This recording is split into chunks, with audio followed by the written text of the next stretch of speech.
The following is a presentation of TV Cogeco Sports in high definition.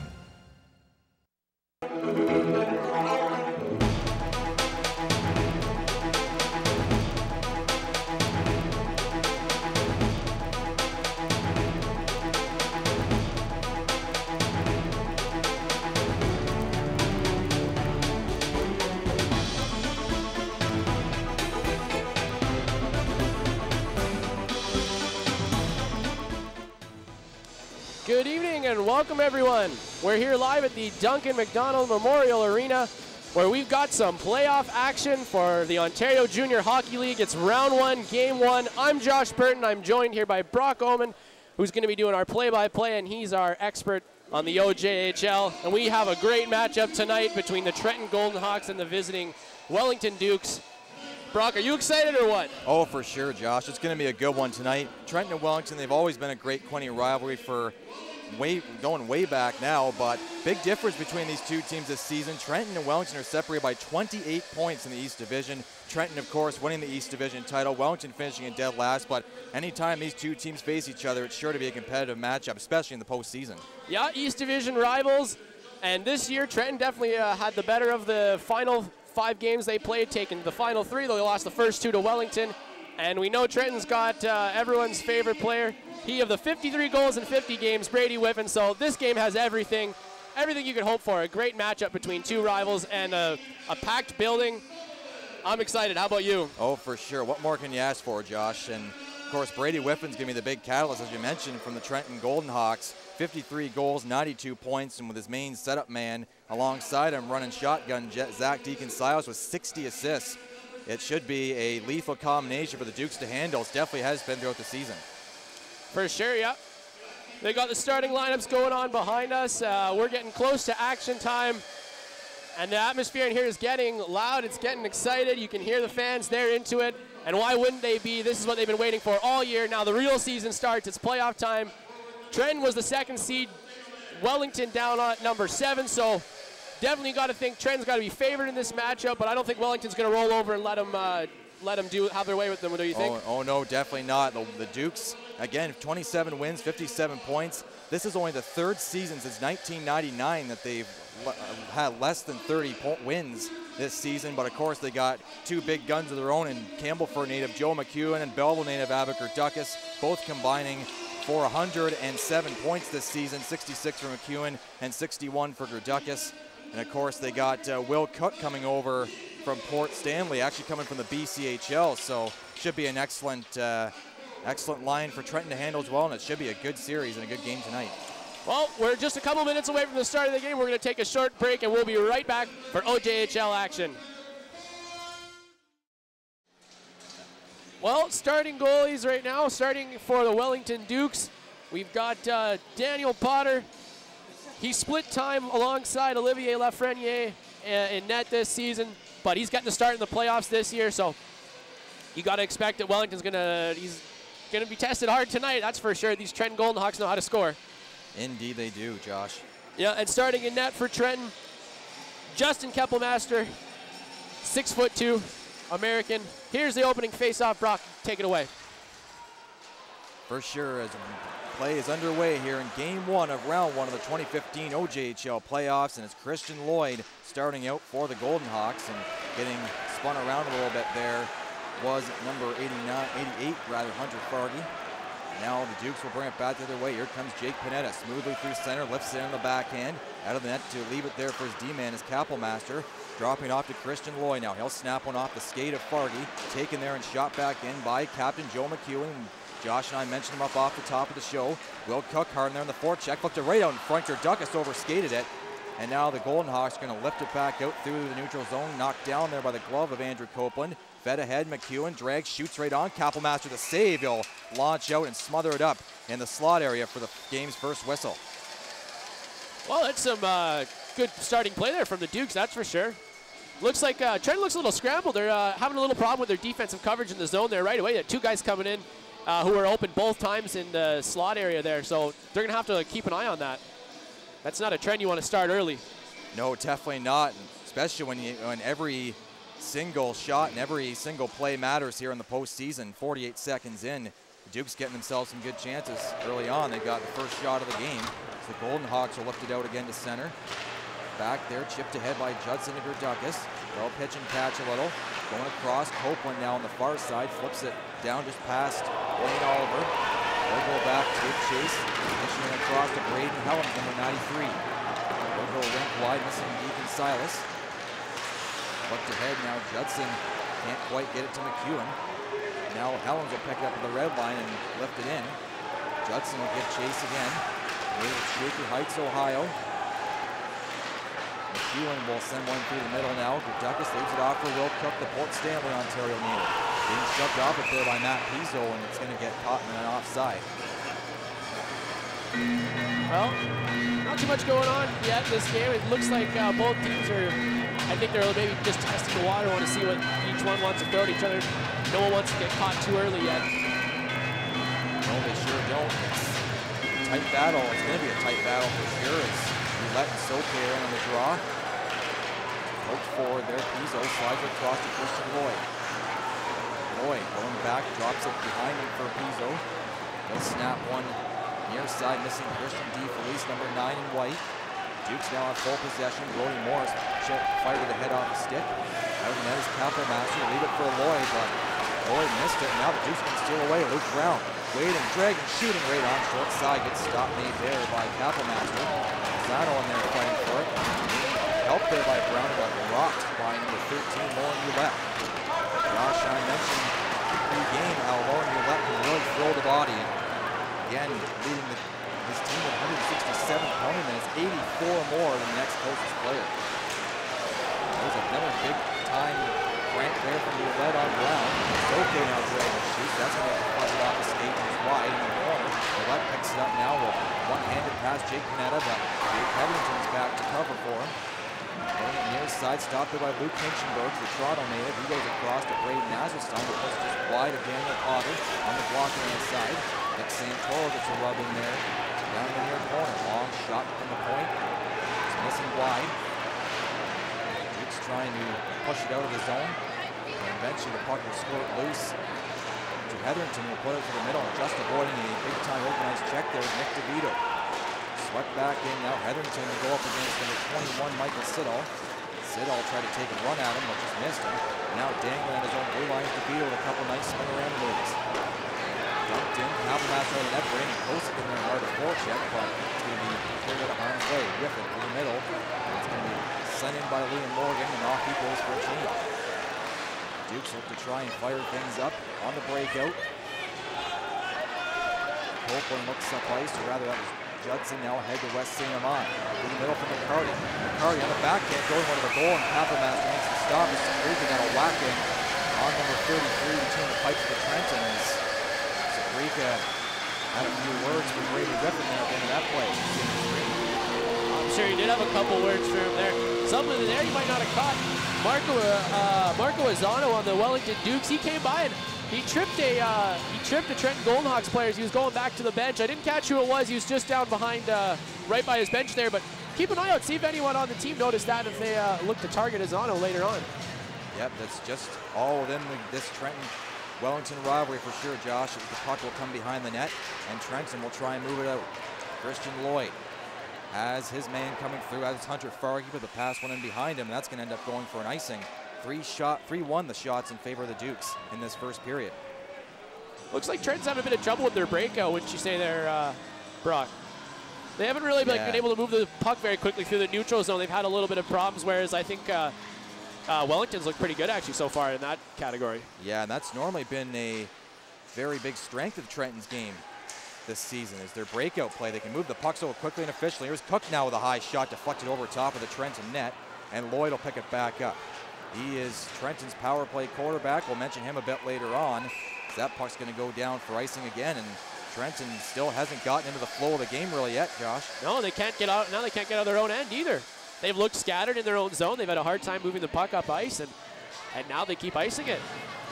Yeah, and one good fact to note is Trenton just lost 4-2 in their last game of the season here on home ice to the Aurora Tigers, who are the #1 ranked team in the OJHL. Trent had a 19-game unbeaten streak going into that game, so that was snapped at the hands of the very powerful Tigers team, and that could potentially be a preview of the Eastern Conference Finals, potentially come late March or early April. But they got to get through Wellington first. Exactly, and it's not going to be easy either. Could end up going 6 or 7 games despite the big discrepancy in points. Here's a break now for captain Joe McEwen, and the puck just slid out of his reach. Braden Helms drops it back for Blaine Oliver. He will start out to find someone open. He'll hit Deacon Siles, who just lets it go in deep into the Wellington zone. Icing will be waved off. Panetta curling back, has to run right into Brady Whiffen though, and Whiffen took a big leap there and fell. He'll grab a hold of it now. Center out front, they score! Trenton opens the scoring, 4:56 into the hockey game. Their first goal this series goes to the home team. And Brady Whiffen, he's known for scoring, but he made the play there, took the hit, got up, grabbed the puck behind the net, and found the man right in front. What an effort for Brady Whiffen. Indeed, and good job overall by both Deacon Silas and Whiffen there to close off Jake Panetta's gap behind the Wellington net. Yep. And then that allowed the pass to come out front. It all happened so quickly. They got him stuck back there. Yeah, he was trapped and stick right on the ice. Yep, that good things will happen for sure. And it's going to be Danny Lischio, the Woodbridge native, with the first goal of this series as icing will be called. We're going to get a look here at the goal for sure, hopefully. We'll get a look at the replay right here, and we'll get Josh to break it down. Well, as you can see here, Brady Whiffen just fights his man off and passes it right out front. And like I said, stick on the ice, ready to finish, and there's no hope right there for Daniel Potter, who can barely even get set before the shot spin them back in the net. And he just made a nice save down there at the other end, off a face-off. Tough luck there for Daniel Potter there, and now we're going to get a penalty here from the looks of it as the Duke's penalty box door is open, and it's going to be number 12, Jacob Panetta, going off. Panetta tripped someone in a scrim there. Let's see what they're going to call in the scrum after the play. Let's see if that's just to keep these guys from getting too at each other early. I think that's what that's going to be, this penalty is. Yep, for sure. You want to try and establish yourself, as the officials do anyway. They don't want to let these two teams get too far or too at each other, like you said, and you don't want to let it get out of hand. Roughing after the whistle, there you go. Yep, roughing after the whistle for the Belleville native, Jacob Panetta, former 15th round draft pick of the Belleville Bulls. The Duke's looking to try and start something here. Short-handed, Will Cook out with Joe McEwen, Connor Judson, and Andrew Copeland on this PK. And for the Goldehawks, it'll be Lloyd, Helms, Deacon Silas, Whiffen, and Lischio.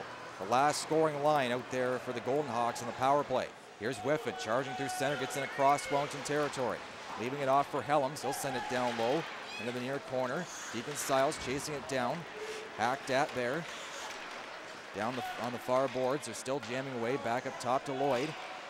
Christian Lloyd over to Deacon Silas. He snaps it right off. Good save made by Potter through a screen, but the Dukes can't clear. Another spin around shot. Save made, rebound. The Dukes, the Goldehawks score. 2-0 Trenton. 6:09 into this hockey game. And game one is getting a little bit out of hand early on for the Dukes. And it's going to be number 94, Brady Whiffen. Who else? He's already got 2 points tonight, and that was a good finish there. That play was, of course, all done by Braden Helms on defense, who got that shot through. He had some traffic, and he managed to get it right on net. There's Brady Whiffen to clean up the garbage. We're going to have a look at that here, yeah. Puck bounces around, tries to clear. Helms holds it in, gets his shot through, and there's Whiffen right in front of the net. Good things happen when you get the puck to the front of the net. Exactly, just keep throwing those pucks on net and good things will happen. And tough start for Daniel Potter, 2 goals on 5 shots. We'll see if Trenton can get another one. Maybe Marty Abrams might want to yank Potter out and put in Ole Lafreniere, who made 45 saves against Coburg in the Duke's last regular season game in a 3-2 OT win as Greg Smith, the 16-year-old rookie out of Pickering, goes in there hard. Poked there forward by Asselstein, out of the zone to the red line now. Moore snaps it back in off a Trenton stick. And Hinchenbergs now will slide it across to Braden Asselstein. Keeps his head up all the way, dish to Luke Hinchenbergs. He'll advance it forward to the captain, Tyler Donaldson. Donaldson dragging in, shooting. That one deflects up and off the netting and out of play. We'll get a whistle here. Boy, if I'm Wellington, if I'm the coach, I'm telling my guys, calm down. We don't want to get blown out of this game early. You can get run out of the building before the first period's over, and that's it for this one. But Wellington's got to dig deep right now, and they really need a pushback shift here. Indeed, they need to get some good chances here on Kapellmaster. They started off their first couple shifts pretty aggressive. There's a shot tip to the goal. Didn't quite get through to Potter, though. And now Luke Brown will try and charge away, but overskates the puck, though. Hacking away, it was Ben Soke. Now Donaldson comes forward. Good pass across there, and just out of the reach of Kevin Lavoie, the St. Catharines native. 19 years of age. Lloyd runs into a couple of bodies in center. Panetta trying to give chase now. Lloyd hard in there on the forecheck. Panetta lost sight of it there. He was a little bit shaky. Just lost sight of the puck, and now Matt Pizzo grabs a hold of it at center. Backing up at his own blue line, dishes across to Lloyd. Lloyd keeps his eye open, finds Pizzo again. He'll get one perfectly through the middle for Lavoie, splitting the Duke's D, but losing the handle on as it got poked off his stick by Jake Hetherington. Brown now plays the bounce off the glass, sends it right in on Kapellmaster. That one banked off the skate of Helms, but a good eye there from Kapellmaster and a good read of that play. Pizzo sending one forward to DeFelice. Christian DeFelice will muscle his way forward, dishing off there. Trenton trying to establish their forecheck. McEwen now looks to go forward for Cook. Snuck in behind the Trenton D's and all alone, but fires it short side wide. Good read there by Will Cook, and a good job by McEwen to find him the puck. Joe McEwen battling in there again with Ouellette. It'll be dropped back for Oliver, who can't clear. Trenton trying to find their way out, and they will eventually. Now coming through center will be Bobby Polacek, committed to Fredonia College for next season. Tries to center one out front. There's the puck's bouncing around a little on Ouellette. Ouellette trying to slide it back to Oliver, but the Duke's going to knock it out of the zone. McEwen can't enter the offensive zone now, and Trenton will bring it back the other way. And across the line, Ouellette drags and shoots, but it got deflected off a Duke's skate. The Goldehawks still have possession, though. Cook trying to fight off his man there. Cook trying to break away. He's all alone. 3 Goldehawks trying to get back. Drops it back for Gerdukas, who missed, but Trenton's going to get a penalty on the play. Hey, now everything's changed up. I was just saying how it looked like Trenton couldn't move to the neutral zone. Now Wellington, besides for that one stretch pass to Cook, they're having a hard time moving to the neutral zone. They're trying to go one-on-one. They get to the blue line, and it's a one-on-one matchup with the defenseman, and they're not winning those battles. Maybe they got to start dumping it in and just trying to chase the puck, but I don't know what. We'll get a look here at the penalty, what caused it. Right there, Lauren Ouellette. Big time bit of a slew foot there, yeah. Yep. Yeah, got up underneath him, and he'll have 2 minutes in the sin bin. Good effort there by Will Cook as that shot from the near point deflected off the side of the Trenton net. Back to the point now, good keeping by Hetherington briefly, but now Christian Lloyd has a lane out, and he will fade over to the far side. Now getting through center, snaps one right on, and Potter snags it with his glove hand and hangs on. That's some nice skating from Lloyd there. He is smooth. Yeah, Christian Lloyd for sure. Knowing him, seeing him come through Wellington this season, he's got probably the best set of wheels on this Trenton team. And it's not easy to stop him once he gets his jets turning, that's for sure. Face-off, one there by the Dukes, pushed back to the line. Lloyd, long shot, deflected up there by DeVito, just over top of the Wellington net. That one could have been dangerous, and Trenton will just be content to push the puck back in their own zone and control. Coming through center there is Polacek, stopped it, turns back, comes in with a long shot, save made by Potter, and that was Farke who was going hard to the Wellington net, but couldn't quite corral the rebound. Here comes Brown, coming down the near side wing rather. Good save made there by Kapellmaster. Helms trying to fight it out, and he'll hack it way up and almost into the rafters here at the Duncan McDonald Memorial Gardens, but it'll stay in play for the time being. We're halfway through this first period. 2-0 Trenton is the score on goals from Lischio and Whiffen. Lischio had 29 during the regular season. Whiffen, of course, as we mentioned off the top of the show, with 53. OJHL lead. Here's McEwen flying in with a hard shot. They hit the dasher boards back behind the Trenton net. Sent down low now. Gerdukas keeps his eye out. Turning back away from Helms. Helms sliding to Cook. Cook walks right in, put it right through the slot, but Whiffen's going to steal it away. Now he's back the other way, 3-on-2.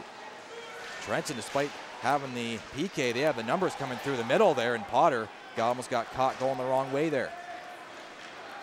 Joe McEwen will get his jets turning. McEwen weaving his way through center. Nice little move there around Whiffen. Will have to take it now in the corner. Gets rubbed out of the play there by Oliver. It'll be booted out now to center, and Deacon Silas will grab it, wing it in off the glove of Copeland. Potter leaves it there for his defenseman. We're down to the final 10 seconds of Lauren Ouellette's penalty. Duckus gingerly in across the far side, slips to the middle. Cook, he swings it back door. McEwen right there. Big save made there by Kapellmaster. And he is going to hang on to it for a face-off. The Goldehawks shove the Dukes forwards out of there, trying to protect their netminder. He had him. McEwen had him. He had Kapellmaster off balance. He had the top of the net to shoot at, and he hesitated. I don't know, maybe the puck was not right on his stick or something, but he gave Kapellmaster enough time to recover, and actually then he shot it right into his chest too. So didn't end up being a goal, but nice little bit of play there after a pretty unconvincing power play from the Wellington Dukes. They got a couple chances, but it sure looked like Trenton controlled the flow of play during that power play.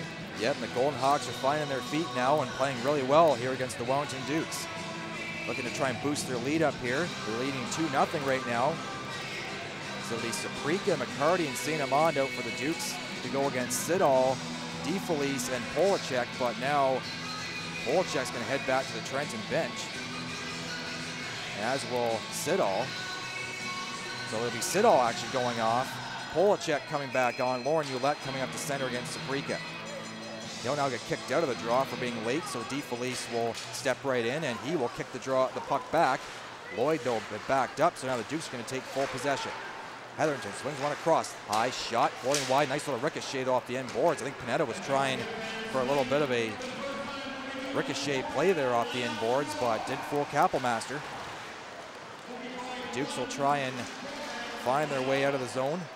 Their own zone. Polacek gets it in deep though, try to center it out in front. Boot it away though. The Goldehawks repossess the puck, but they're going to lose it now, and the Dukes will try and muscle their way forward. Saprika busts his way in the forecheck against Braden Asselstein. Goes in there hard against big number 27 in white.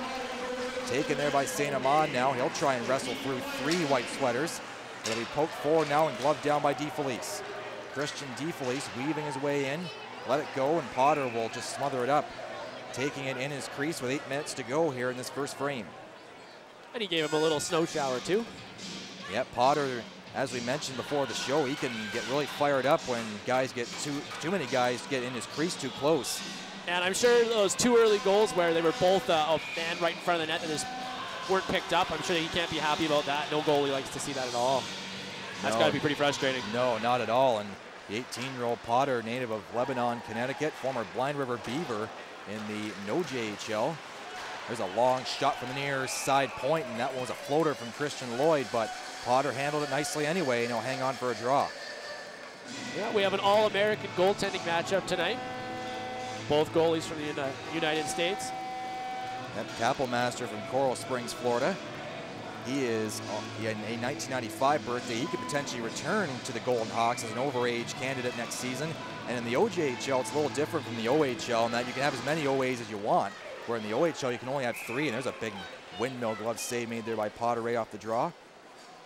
Yeah, you can have as many OAs as you want, so potentially Trenton could return all 9 of their 1995 birthdays next season. So you think that this is a pretty veteran team, but they can get them all back? That's got to be nice as a coach and as a franchise, knowing you've got that. That's impressive, as there's a long shot from McEwen. It was kicked away by the left pad of Kapellmaster. Whiffing gets taken down by Cook, and a penalty is coming up to the Dukes. And Trenton's going to head to their second power play of the game, looking to try and make good of it like they did last time. Yeah, Cook got caught there. Brady Whiffen was going to take away, and he just got the arm up on him, and they're going to call it for, I'm not sure what they're going to call that for, but definitely a penalty. Probably hooking of some sort, hooking, Josh. something like that, holding, one of the two, yeah. Yep, either way, take your pick, as the Dukes are going to win the draw. Sent out now by Copeland and McEwen. He'll try and direct it in deep, but Duckus will just have a hold of it now as McEwen let it go. McEwen down low to Duckus with the return feed. He goes up high there, but Kapellmaster's going to make the save and drop it now for Zach Deacon-Silas, who goes forward for Christian Lloyd. Speeding down the near side, cuts into the middle, fading over now to the near side point. He'll drop back, and it's a shove there from Judson. Deacon-Silas looking up top, feeding to Helms. Good puck movement by the Trenton Goldehawks, trying to establish something here on this man advantage. Deacon-Silas, Whiffen, returns it to Deacon-Silas on the near hash marks, walks right in, shoots, save made, Potter, it's loose, and they score! I think Brady Whiffen's going to get credit for that one. I think he might have got his stick on it right as it trickled through Daniel Potter there. That might be his second goal of the game. We'll have to see who they give credit to, but yep, boy, that power play's working well. Yep, possibly. Trenton, there's 2 for 2 on the man advantage, and leading the conga line to the bench was Zach Deacon-Silas there, so it might end up being his goal. Yeah. We'll have to get a look at it here on the replay from the truck. 3-0 though. This is right how Trenton wanted it. They wanted to come out here, and I'm sure in their own building establish a nice big old lead so that they can protect it now. Yep, they needed that for sure. And they're crediting that goal to Brady Whiffen. 2 goals, 1 point. We are witnessing the Brady Whiffen show, ladies and gentlemen. Yep, indeed. There's a high shot deflected up and away into the corner. Battle will ensue down there over in the far corner. DeVito back to Panetta. Low shot deflected just wide, and it skipped just by the glove hand side of Kapelmaster. Smith in there hard against Asselstein. As Asselstein worked him over there. Kosick gives Siddall a bump. Sent ahead now. Santoro leaves it behind him there and picked up by Liam Morgan, number 8 in white. He comes in and shoots, but Panetta got in the way of it. Another long shot just fired wide. And the Dukes now will pick it back up and head away. Kosick keeps his head up, drops it back for DeVito, swings it right to the middle. Nice save made there by Kapelmaster. Getting to the line to keep it in there is Morris, but a shot got blocked by the hip of Helms. And now Kevin Lavoie will carry it away. Lavoie dangling in, tries to throw one to the goal, but it gets blocked and ends up ricocheting right into Daniel Potter's house, and he'll cover it up. All right, let's take a look at that goal there. Let's see how much of that did Brady Whiffen get. Nice passing play. Nice pass. Not a dangerous shot initially, and oh, you can't really see it from that one, but good work from the sideboards there, though, to control that puck. Yep, good passing work there by Deacon-Silas and Whiffen. Those two guys have chemistry like you wouldn't believe. Probably the best 1-2 tandem in the OJHL this season. As Trenton looks to try and boost their lead up here a little bit. Chasing it down now, Soke. He's looking to beat his man to the inside. Sweeps it right out in front there. Missed. Luke Brown was charging in there hard. Nazano fired the puck at a Trenton player. Now there's going to be some pushing and shoving. Nazano, bit of a late, maybe a necessary shot, as then he already heard the whistle and the net already came off, but either way he's going to get sent back to his bench, no harm. Lucky for Trenton, because Wellington had that puck there in a dangerous area. They're lucky that net came off. Yeah, for sure, and a good job by Ben Soke to try and bust wide of his man, or bust inside to his man there, and he put a good pass out right to the slot area, prime for a chance, but Luke Brown had gotten taken down. And it looks like there's going to be a Trenton player in the box. It'll be Blaine Oliver, number 16, the Blenheim, Ontario native, 19 years old. He'll turn 20 on March 17th. As Kapelmaster's a bit of a chat with the official. Shane Wanamaker is one official tonight. Justin Kuipers is the other. Let's see if Wellington gets something a little better going on this power play compared to their last one. And for sure, they need it right now. Trenton, though, has a great penalty kill, and we'll see what they can do here. And they're going to steal it away. Brady Whiffen's got a chance for a hat trick. 2-on-1. He winds and fires and ripped it right over top of the Wellington net. And it's going to end up finding its way into the netting and out of play. He took that slap shot in stride. That was impressive. That was quite the shot. Yeah, and you don't score 53 goals if you don't have a great shot. And I've seen Wellington play a lot this season versus Trenton. He's got that big, huge slap shot. He's also got the wrist shot that he can use as well. He just picks his corner so effortlessly, and 53 goals. And he's committed to RPI next season. So they're really going to love him there. Oh, yeah. Rensselaer. Dukes win the draw. Push back there, and now Andrew Copeland will stride forward. Copeland keeps his head up all the way. Puts it down low for Duckus. He's in there hard against Luke Hinchenbergs. In there to help out is Deacon-Silas. Cook going back to the point. Good keep in there by McEwen, who had to adjust there at the last second, but the Goldehawks are going to chip it out anyway. Potter way out of the net. He will throw it up down the far side. Stopped there by Helms. He will shoot it right back in again. Morris will pick it up and go back behind his own net. Going to set things up here. Morris charging forward, sweeps one near side for Cook. Cook turns back away from Hinchenbergs. Good adjustment though by number 51 in white. He'll send one off a skate down low to Gerduckus. Waiting there in front of the net's McEwen for a pass, but Gerduckus got tied up there by Helms. And a good job by number 93 in white to clear it out. Morris over to Panetta. Jake Panetta controls just inside his own blue line. Feathers one across to Morris. Former Belleville Bull 9th round pick in 2012. Sends one in deep into the Trenton zone, and then Morris got absolutely rocked at the end of the play. And icing will be the call from the looks of things. Morris was wondering why there wasn't a call there, but alas, it's going to play's going to keep going with 5-on-4. It looked like it might have deflected off a Trenton skate, I thought, perhaps, on that. But ref saw it a different way. Yep. Yep, the officials, they were right there. The linesmen were right there to call that. The Dukes now will have to find a way to get out of their own zone. It's been a tough first period so far for the Dukes. They started off well in their first couple shifts, but since then have had no match for the Trenton Goldehawks. High-powered offense. The puck's going to get chipped up into the Trenton bench. There's Lloyd there on the Goldehawks. He got his stick up in the face of Wellington Dukes number 12, Jacob Panetta, after they were skating by us here. All the mind games in the playoffs, you always want to get in the head of your opponent. Yep, you don't want your opponent to feel too comfortable for too long, especially when it's a rivalry matchup like this one. Brown will poke it forward. Lloyd knocks it down, feathers one through the seam and out down the ice, right on Potter. He will feather it up, and no one was there in red to pick it up. Azzano now will leave it off, and the Dukes will try and muscle their way in. Panetta can't knock it down at the offensive blue line. Potter bangs a stick to let his teammates know the penalty is just about expired, and it will be expired now as Blaine Oliver comes immediately back to the Trenton bench, and hopping on will be Danny Lischio. Slapped in deep now, Kappelmaster hard out of the net, leaves it there for Lloyd. Lloyd slips one over to Lischio, tries to swing one across the ice, but it got impeded with there. Goldehawks just have to back their way up and try and kickstart something a different way. Pizzo, stick handling behind his net. His brother Andrew not in the lineup tonight. Wearing number 44 is Matt.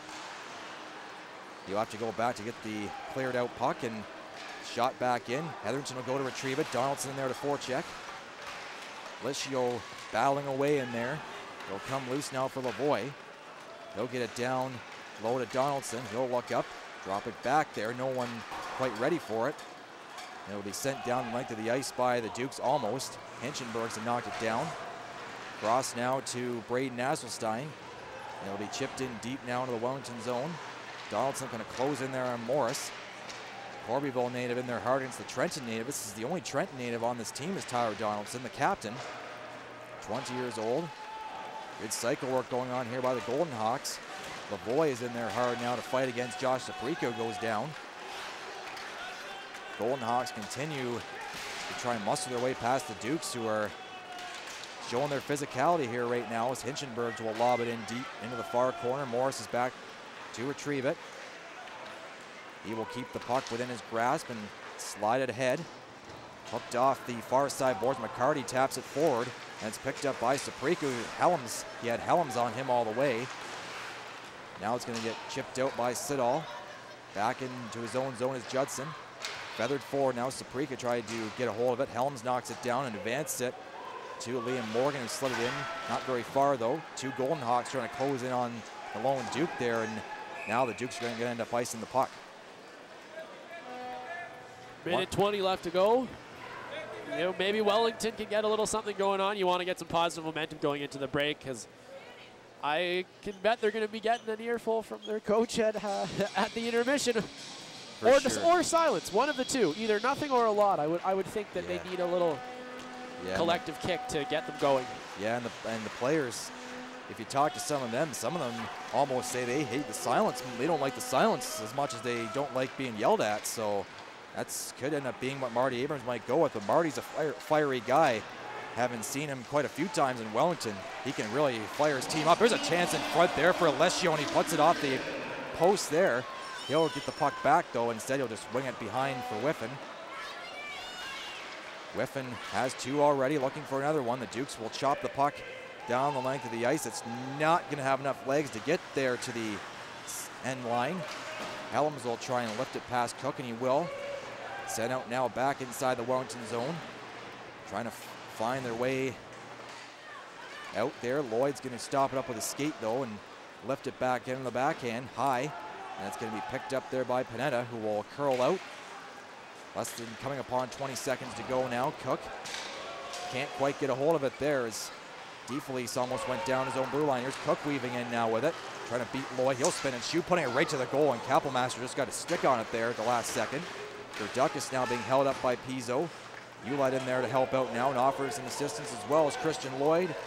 As the final few seconds tick down in this first period of play, game one of this 2015 Eastern Conference quarterfinal series has been a good one. 3-0, the Goldehawks lead it on a pair of goals from 53 regular season goal scorer Brady Whiffen, as well as Danny Licio. Have the Goldehawks in a comfortable lead here early on. They have to try and hold on to it as they head into the first intermission. And we will ourselves go to a short commercial break. You're watching OJHL action on Cogeco TV.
Those were some highlights from our first period, which was a pretty good one and had a lot of exciting action. 3 goals scored, all from the Trenton Goldehawks. A pair from Brady Whiffen and one from Danny Licio, and they were flying out there.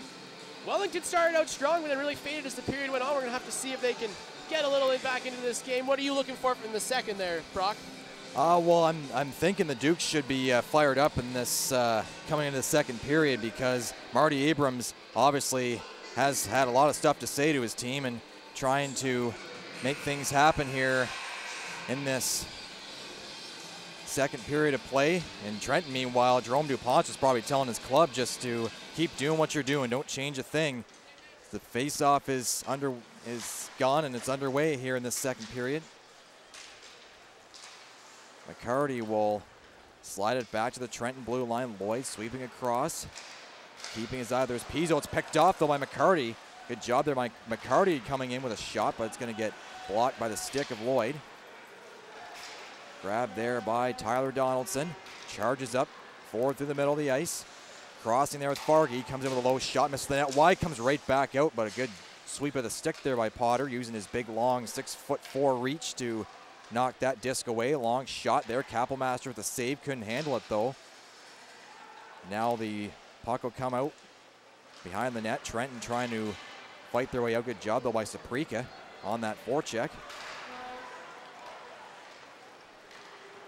Advancing it now is Donaldson. Donaldson crossing and shooting high. Potter, the save, rebound is going to squeak in behind him, and the Trenton Goldehawks have made it 4-0. Tyler Donaldson, I think, could get credit with this goal. I'm going to agree with you there. I think Lavoie might have gotten a little piece of that. Might be Donaldson's goal, another one of those that squeaked through. That's the second one. Daniel Potter just hasn't been able to squeeze, and he's been victimized for a couple of them. Yeah, and Daniel Potter is normally is a strong and steady netminder, but he's had a rough one tonight so far.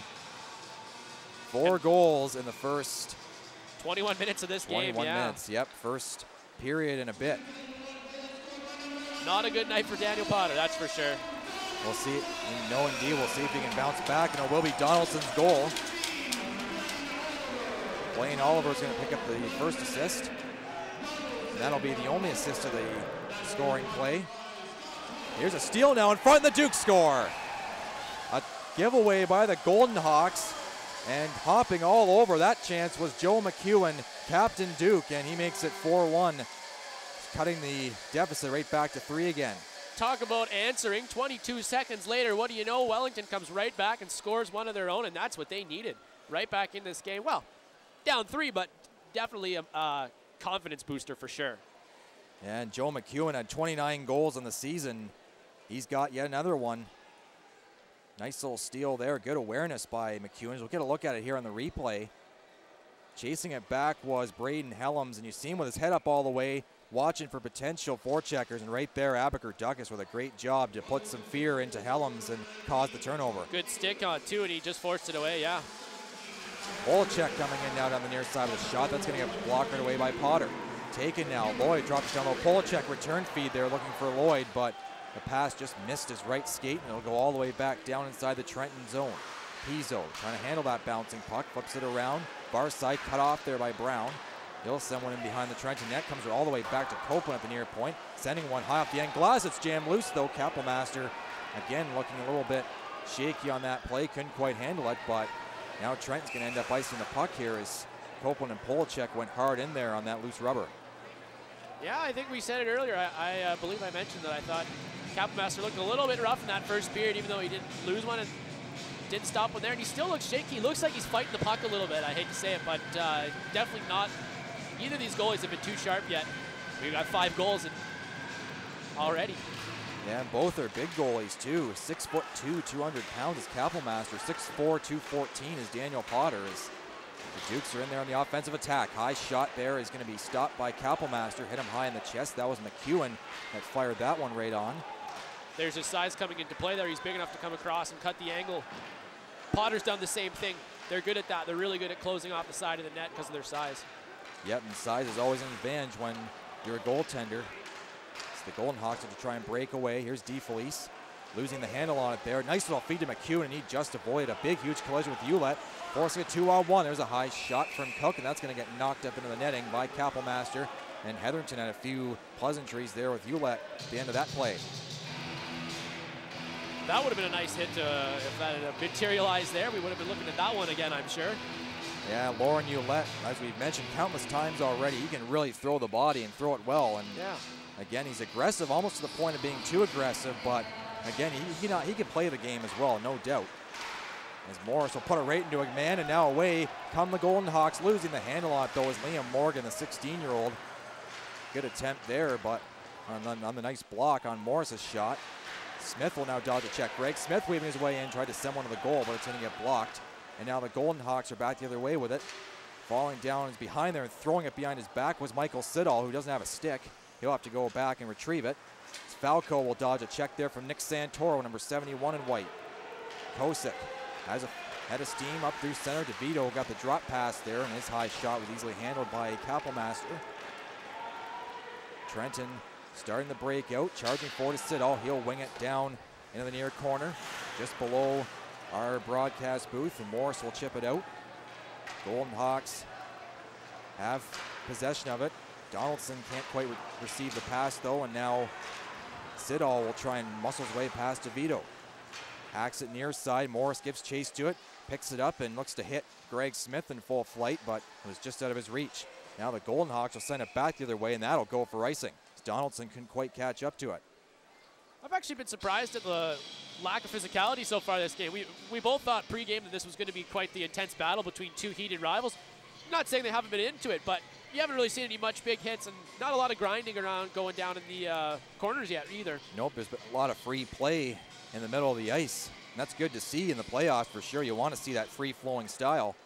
But again, Trenton and Wellington have been known for their hard battles, as they look to try and battle for it now, and the Goldehawks will win it now. Donaldson has possession of it. Six to send to the middle, just out of the reach there of Fargy, but he was hooked up by Copeland. He's going off. Copeland arguing the call, but it's not going to matter anyway. Shane Wanamaker had a perfect sight line of that infraction, and he's going to get Copeland for the hook. Copeland was just going for the stick lift there, but he just got the blade of his stick turned around a little too much, and they're going to call him on a hook. He was in good position, but kind of a necessary penalty at that situation. For sure, and Andrew Copeland, the 20-year-old native of Glen Morris, Ontario, off, and Trenton's already scored twice on both their power plays so far. We'll see if they can do it again.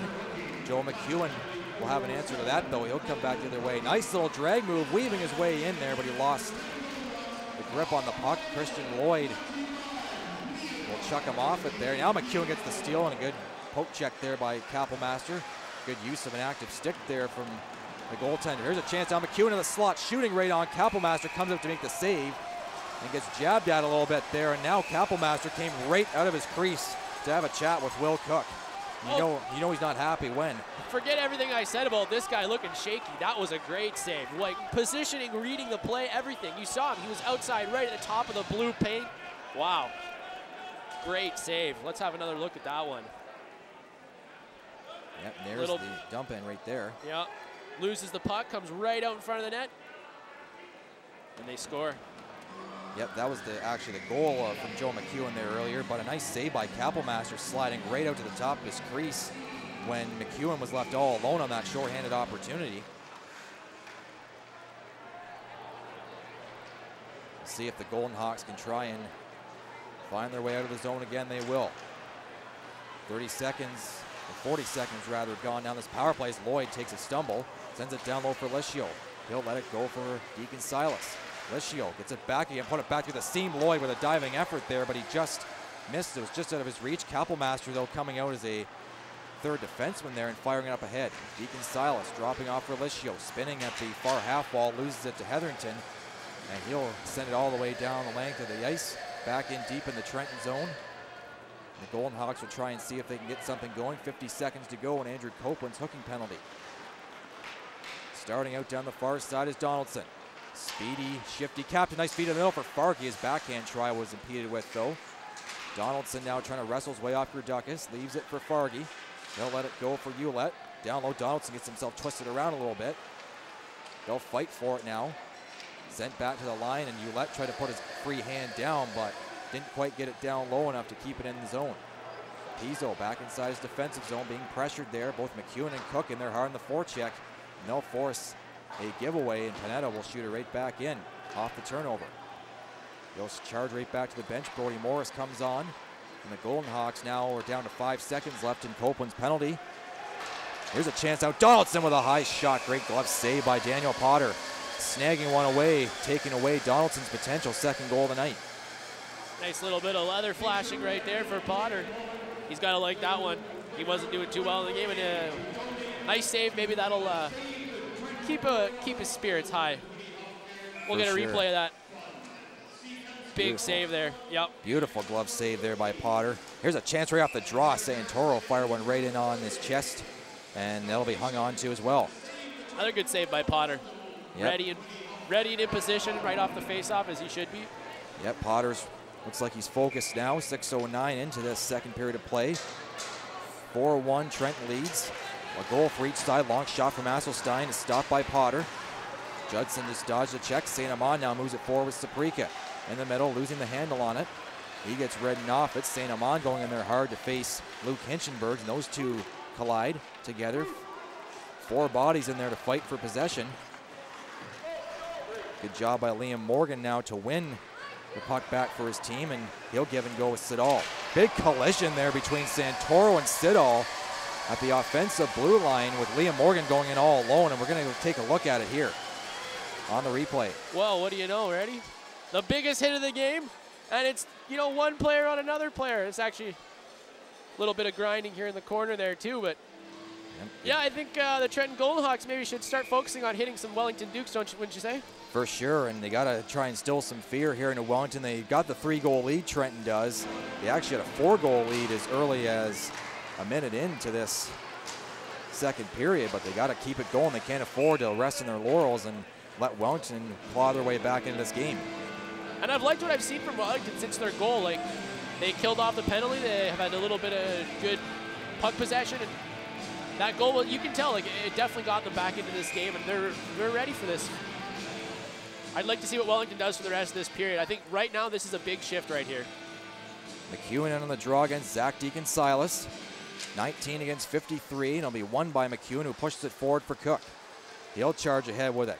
Cook trying to drive wide there, and his man pushes it right through the crease, but nobody was there. They received the pass, and now the Dukes will have to try and make something happen again. Cook weaving right in. McEwen tried to slap one through. A bit of a crowd there. Copeland with a good sweep there as they were trying to advance it to Whiffen. for the potential outlet breakaway. Goldehawks will dump it in now, and back for it is Judson. Connor Judson slaps it around. McEwen backs up, waits for it, let it go though. The puck was a little bit too active for his liking. Battle ensues on the boards. Now it's going to come loose for Deacon Silas. His shot got blocked by Copeland, who will take it behind his own net. Leave it off there. Big collision. Lischio looking for someone coming in back door, and he had Whiffen right there, but unfortunately the pass was too high and too hard for Whiffen to handle. McEwen trying to drive his way by, looks like that was number 93, Braden Helms. The net ends up getting pushed off its moorings. Seems to be a theme in this game, I believe. Had a couple nets come off the moorings. The guys are crashing the net hard. It's playoff hockey. Yep, what can you expect? They want to get, and you know what? Look at all the goals. A lot of them have been scored from right dead center in front of the net. So I'm not surprised these guys are pushing hard because they know it's working. Yeah, it's a good thing to see for sure, as DeVito was in on the draw against Kevin Lavoie, number 10 in white. DeVito, the Averill Park, New York native, will now go in to the near corner and gets rubbed out there with a nice solid check by Christian Lloyd. Sent up now to the middle. Here's Lloyd picking it up now, losing the handle on it though, as the puck was hopping on him a little bit. Donaldson gets muscled off the puck there. Morris will sweep one across to Smith, who taps it ahead. Pizzo will curl away from him, sweep one across to Lloyd. He'll feather one out through the middle. Slid to center there, and Falco sends it right back out. Smith, Kosick, and DeVito out there in the same line together. There's DeVito stepping in with a high, hard shot. Ripped it over top of the Trenton net, and it's going to come out of play for a whistle. And let's have a little look at Justin Kappelmaster, goalie for the Trenton Goldehawks. As we said earlier, hails from Coral Springs, Florida, an American, born in 1995. He is a pretty big guy, as we alluded to, and he's really instrumental for these Goldehawks because they're a type of team that plays some run and gun, and that can get you into trouble sometimes defensively. And I bet he's going to have to bail him out at least one more time this game. Yep, it's good to see. Good to have a good, strong veteran netminder back there to help instill some confidence in you, especially late in the game when you need the big saves to hold leads. And of course, Kappelmaster stats-wise was tied for being the third best goalie in the OJHL with Aurora Tigers netminder Andy Monroe with a 29-7-1 record, 2.09 goals against average, and a 925 save percentage in 40 games this season, as Brown will sprawl out, trying to dive to knock that puck loose. It'll come out now, good try in front. Kappelmaster with a good save, and now the Goldehawks will bring it back the other way. DeFelice sending one Ulett in on a breakaway. Lauren Ulett fires it high over top of the Duke's net, and Pottermeyer just got a piece of it with his blocking arm. DeFelice sending one across. Lloyd takes it there to the top of the circle. Feathers one right in the legs of Azzano. He'll let it go for Panetta. Dukes will now come back the other way in a 3-on-2 now. High shot knocked up in the air by the blocker hand of Kappelmaster. Sending it down low. Brown, awkward shot and awkward save there by Kappelmaster, and that's going to get knocked off its moorings once again. 10:32 to play here in period at number 2. And now a Dukes player just got knocked down by Marco Azzano, and there's going to be some pushing and shoving after that. And who's right in the center of it there but number 24, Ben Soke of the Wellington Dukes. A center. He's shown some significant improvement in his first OJHL season. And Brock, I believe you said you thought he was probably one of the most improved players on the team, if not the most. Indeed, and it's good to see him being a 17-year-old. He's still a young guy, and Marty Abrams, of course, is really, you can definitely tell the influence of him and Ben Soke this season. 19 points in 53 games this season for Soke. And yeah, he's been great. No power play tallies though. You know, he'll have to wait maybe a year or two for that. Yeah. Of course, in 2016-17 is the year that the Dukes will likely be headed off, hopefully on a long playoff run. And Soke, of course, should be a big part of that for Marty Abrams' club. So the Goldehawks will send it down the length of the ice. Potter out of the net. Whiffen gives him a hack on the way by, and the only penalty out of that last fracas there is going to be Lauren Ulett. Copeland will chase it down. Cross-checking will be the call for Lauren Ulett. They're going to give it to him for that initial push that knocked over the Duke player. Taken there by McEwen now. He'll weave his way in across the line. Taken there, McCook curling out to the middle, got knocked off his tape there. McEwen sweeping at it, missed it though. Curling back is Cook. Peeling out from the corner, nice little weave move there. He's going to have to get it in some open ice, though, and they will. Morris got the tee set for him, got his shot blocked, another try there, but that one didn't get through either. Gerdukas sweeps it down low. McEwen puts it off the stick of Gerdukas. Gets a stick trapped there. Morris good keeping though. No, Morris sending one down low. Nice little one-touch feed. Nice pitch and catch play there between McEwen and Gerdukas. And Kapelmaster made the save off the Gerdukas shot, but couldn't quite handle the rebound. McEwen now pushing it. Copeland's going to step up to keep it in. Dropping it off for the captain. Leaving it for Copeland again. Sweeping across. Morris tees one up and scores. Hammer time right there from Brody Morris, and he finds the back of the net behind Justin Kapelmaster on the one-timer. And it's 4-2 now. Wellington trying to fire up their bench here. Oh, and he got that one right in his wheelhouse too. He stepped into that one full power. What a slap shot. Right upstairs. Great place shot. And I was going to say right before he scored it, wow, Wellington finally had some extended offensive zone possession time. It was on the power play, but they finally looked good. They were passing the puck well. A lot of little give-and-go plays, some nice puck movement, and what do you get out of it? A power play goal and 4-2, and hey, watch out. Wellington's back in this one now. Yep, they look pretty confident in the last man advantage, Josh, and of course Morris with his shot, that's what you call a hammer, and he had dropped the hammer on that one, and Hetherington now will throw it ahead. There's a bit of a cheering section for the Dukes over on the far side. Good to see their support coming out here in Trenton. Goldehawks, though, are packing the building here, and that's nice to see. Donaldson tried to center it. That one's going to glance off his skate, go back to Pizzo, sends one down low for Donaldson. Let it go, though, and Panetta has to spin off of Kevin Lavoie. Chipped out through center. Icing's going to be waved off. It was deemed to be deflected. Lloyd drops it off. Pizzo will charge ahead. Sending one off a leg there, and it's going to be turned right back inside the Trenton zone. Knocked up into the netting off the glove of Marco Izzano, and a whistle with 8:33 to go in the second. Let's take a look at that Wellington power play goal there, if we can get a replay of it. I'd like to have another look at that. Have it coming up for you in just a second. Here we are.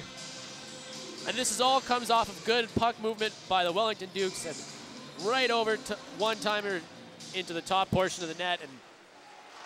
And I tell you, Wellington's been looking good in this these last 5 or 6 minutes so far.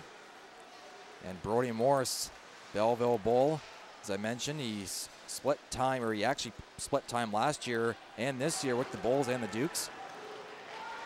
Former 9th round draft selection of the boys from the Friendly City, as Potter will smother that one up and gives a slash to Santoro. And again, Daniel Potter, you don't want to get inside his kitchen, or else he will put the burner on you for sure. And he just did right there, whacking that Santoro's legs. Yeah, he's a fierce competitor. I like to see that from goalies. I got to say, I'm a big fan of the goalies who get some emotion in their game. Some people don't like them because they're a little prone to meltdowns. I agree with that, but I love to see a goalie who gets fired up and doesn't like people coming up in his crease. Yeah, and Daniel Potter, he's almost like a throwback to the days of guys like Ed Belfour and Ron Hextall. I was thinking of the exact same thing. Yeah, Ron Hextall as well. Curtis Joseph even get fired up sometimes as well. Former Toronto Maple Leaf, St. Louis Blue, Edmonton Oiler, and Detroit Red Wing, and they score. Lauren Ouellette, great pass there from Bobby Polacek. And the Goldehawks have restored their 3-goal lead. It's 5-2. Wellington got puck watching there. Falco, he's looking in the corner. They're all looking in the corner as the puck's coming around, and what do you know? Ouellette gets wide open. He's just sitting there almost right in between the hash marks. A perfect spot to take a shot from in the slot, and yeah, you can see it on the face of the Wellington Dukes. They thought they had a chance. They were back in it. Now it's 5-2, and that was a bad goal, and they were really played poor defensively there. You can see it here. Look, none of the Dukes players are even paying attention to the center of the ice, and there's Ouellette right in between the hash marks. Right at the end there, you saw him flick both of his pointers at Bobby Polacek, thanking him for that great pass, and that was a beauty of a pass. Yeah, really nice feed for sure. Hacked at there by Copeland.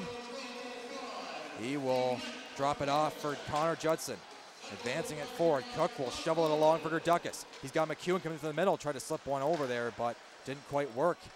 And now the Goldehawks turn it back the other way. Whiffen, long strides forward, shoots right into the tree trunks there of Judson. And now it's going to be chipped out, and McEwen's got a break. In all alone, Joe McEwen is stopped by Kapelmaster, and he's going to hang on for a face-off as Helm slid right into him.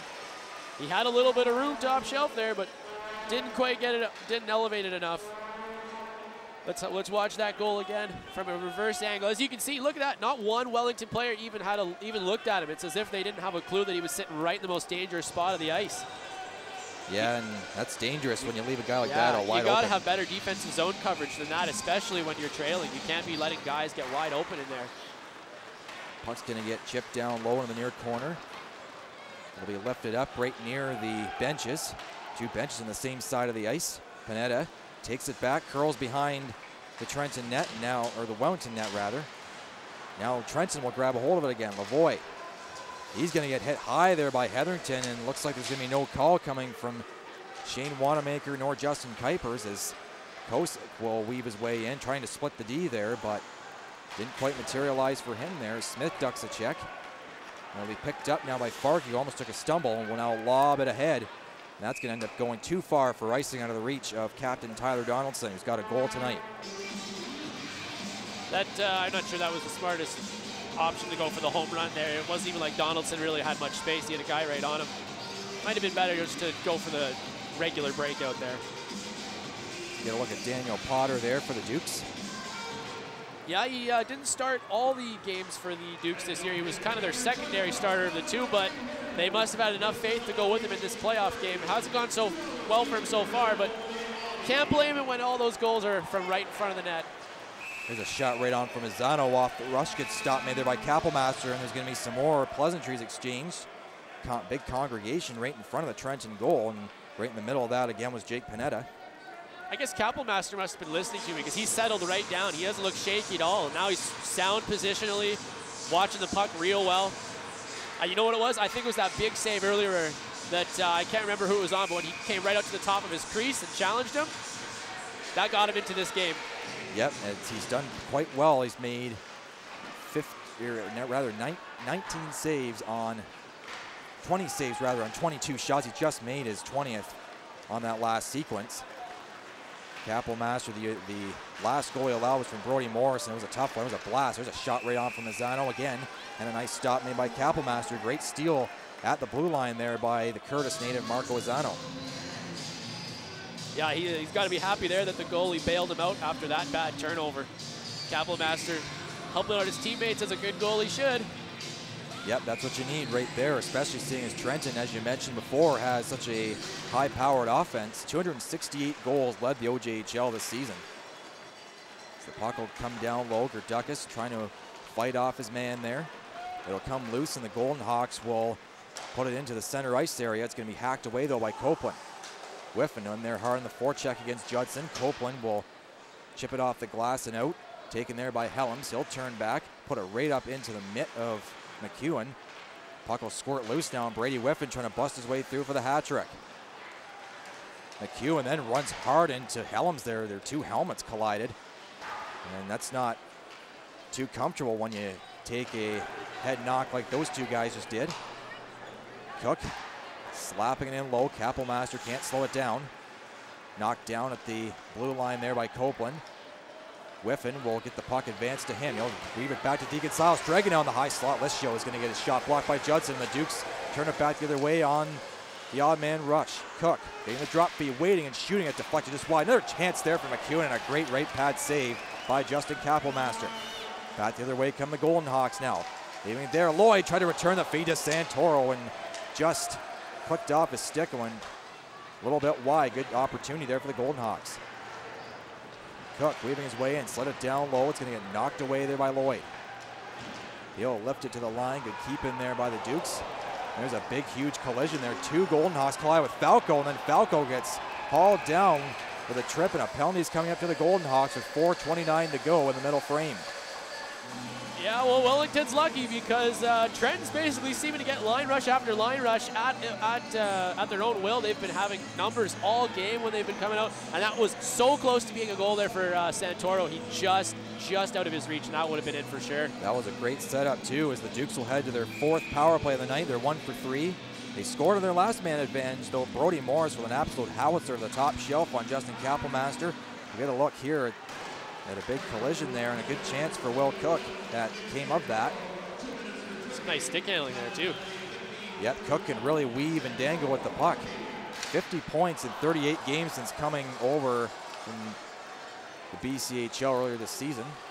Pineda will have it behind his net. Sets up shot for Nick DeVito. He's out with Brown, Hetherington, Mazzano, and of course Pineda. DeVito weaving his way in. A couple Trenton players watching him though. Panetta snapping one across. Hetherington long floater just gets blocked. That's going to get wired right off the near side glass and hit off somebody in the Trenton bench from the looks of it. Almost a friendly fire there on that play. Yeah, well, good thing they had their heads up. Don't want to get hit by one of those, that's for sure. No, definitely not. And you know, here we got right here, Zach DeConsilas. He's the setup man to Brady Whiffen's finishing, and boy, he's got team leading 60 assists. He's a skilled playmaker. You need that kind of guy. If you're going to have a top goal scorer, you need the guy who's going to set him up too. Yep, he's been the main trigger man all season long for Brady Whiffen. Jerome DuPont likes having them together. Here's a chance for Gerduckis. Block shot, dribbling puck, making its way to the line, but a good keep in there by Morris, and he'll get it down in deep, making it tough for Trenton to try and clear the puck, but they will there on that play as nobody in a red sweater touched the Morris pass that rimmed around the end boards. Potter will stop it and leave it for Will Cook. Dropping for Morris. He looks up and finds Copeland. Streaking through, hitting McEwen rather with a nice pass in the middle. McEwen shoveling a backhander right onto the tape of number 25, Bobby Polchek. He's out with Christian DeFelice. He can't quite make his way in across the Wellington line though. Good defensive stand there by Morris. Polchek going wide, firing one right up into the Duke's crest of Daniel Potter, and he'll hang on for a draw.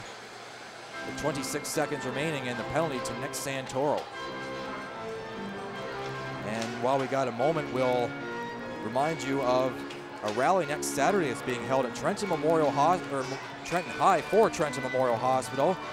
And for those of you in the Trenton area or even in the Belleville area to come out, have a great time, and a big chance there for Potter at the side of the net. Should be a good time, and they want to try and save their hospital in Trenton, and it's a big institution for sure, and we'd like to see your support. Show your support. Come out to Trenton High and rally for Trenton Memorial Hospital. They need your support, 100%. Couldn't have said it better myself, Brock. Back to action here with under 3 to go in this second period. 5-2, Trenton leads it here in Game 1 of the 2015 OJHL playoffs, Eastern Conference quarterfinal series. One of 5 games on tap tonight. And all of them, I believe, are starting their first game except for Georgetown and Buffalo, who are starting Game 2. Buffalo won 3-2 in overtime on Wednesday night on a Bray Crowder overtime winner. That's the son of Troy Crowder for those of you who are big hockey historians, as there'll be an offside call for the Goldehawks. There with 2:20 to play in the middle stanza. Get a look there at Brady Whiffen. 2 goals tonight, 53 during the regular season. He's got 55 total. Set a franchise record with those 53 goals. Yeah, he did indeed. And of course, we've been talking about him all night long. But again, when you set a franchise record, I mean, how can you not talk about the guy, honestly? And when you put up 3 points in a game and it's only the second period, yeah, hard not to mention him. Indeed, and Trenton fans have loved him right from his first game here in Trenton. They're going to really miss him when he's gone next year. Falco will bump shoulder to shoulder there with Lavoie. Taking him down there. It's okay, we'll just get it out past Luke Brown and down in on Kapelmaster. He'll call the shots there, playing out ahead to Lishio. Couldn't quite handle the pass. The Dukes almost should have got called on the offside there. Now they will. It's delayed offside as Gerduckis ended up, or rather Brown, pardon me, sprawled out on the ice. He's back in there now on the forecheck. Azano trying to force a turnover from the Goldehawks. Puck's going to get knocked down at center ice, and Trenton has a hold of it. Shot in deep. Morris will give chase to it, cuts it off. Before it could arrive at Donaldson's stick. Morris spins his way off the Trenton captain. Looks up and sends one forward for Soke. Dropping it off, Azano drags and shoots. It got blocked there though by Helms. Azano sweeps it across, centering pass. Didn't quite work the first time. Still jammed up there on the side of the Trenton net. Kapelmaster's down. Lishio's got Azano on a bit of a headlock there. So the play has been whistled dead with 1:09 to go. They're just friends. They're hugging, that's all. Yep, they're friends and enemies as well. Friends off the ice, enemies on it. And Azano is the Curtis native. Stands only 5'11", 177. He could return as a potential OA candidate next year for the Dukes, along with Jacob Hetherington, Nick DeVito, Wes St. Amand, and Abba Gerduckis, though Gerduckis has committed to Rochester Institute of Technology, so he could be gone next season. He could potentially return, though, as well. He's still got one more year of eligibility here in Junior A. On the draw, Deacon Silas is going to try and push it forward. It's going to be kept in. Cook with a long shot. A nice glove save made there by Kapellmaster. He was ready for it. They're not getting any traffic in front. Wellington's, they've had a little bit more offensive zone time in the second half of this period, but they're not getting the traffic that they need. They had no one in front of the net there, and Kapellmaster saw it the whole way.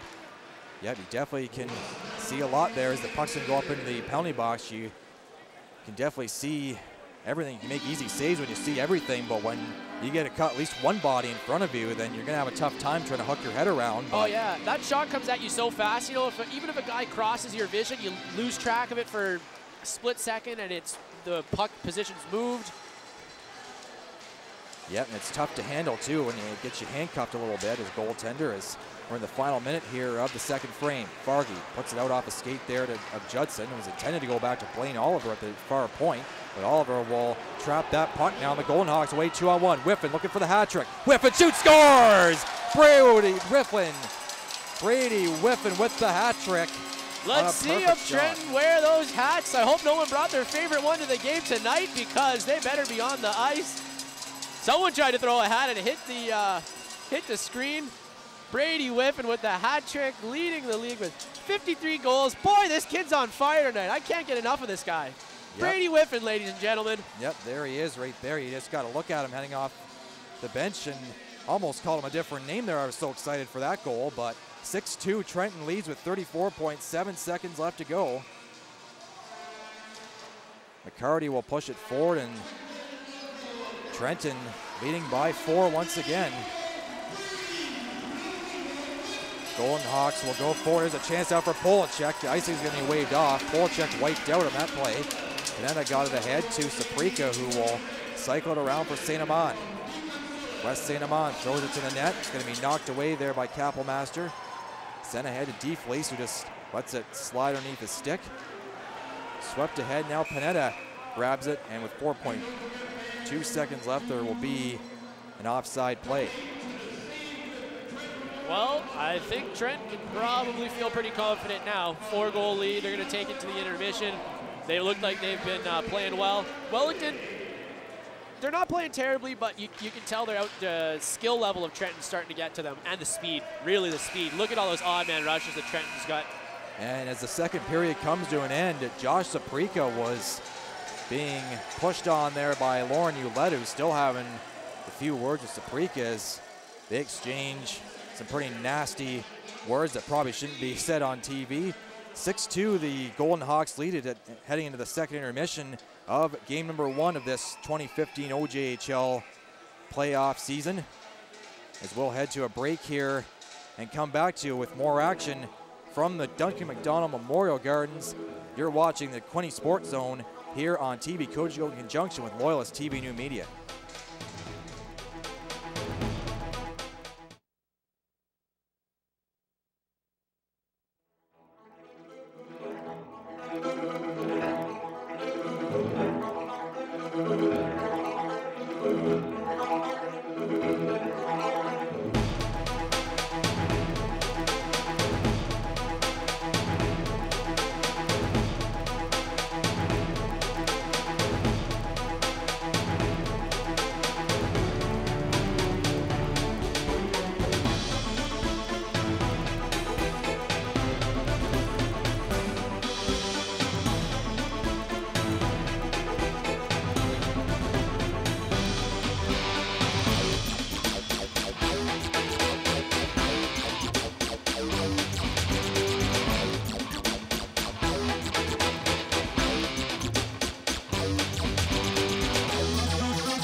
Well, welcome back. The score is currently 6-2. That was quite the second period there. We had 5 goals, high-flying action, high-octane hockey. Brady Whiffen got his 3rd goal of the game. And a power play tally for the Wellington Dukes, Brody Morris on a nice slap shot there. And just when it looked like Wellington was going to get back into the game early, there was Trenton every time they answered. And a lot of great play from the Trenton netminder as well. And what did you see out there in that second period, Brock?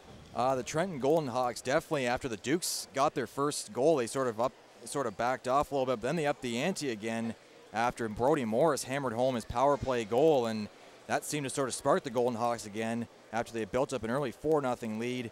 Of course, they got Lauren Ouellette with his first goal this series in his first game, and Brady Whiffen with the hat trick on a nice low snapshot, beating Daniel Potter blocker side, and it's going to be a tall order for the Dukes to come back in this one. Goldehawks have played some excellent hockey tonight. They really are, and Wellington's been having trouble on their defensive coverage, and they're getting burned a lot on odd man rushes. It's not a good combination.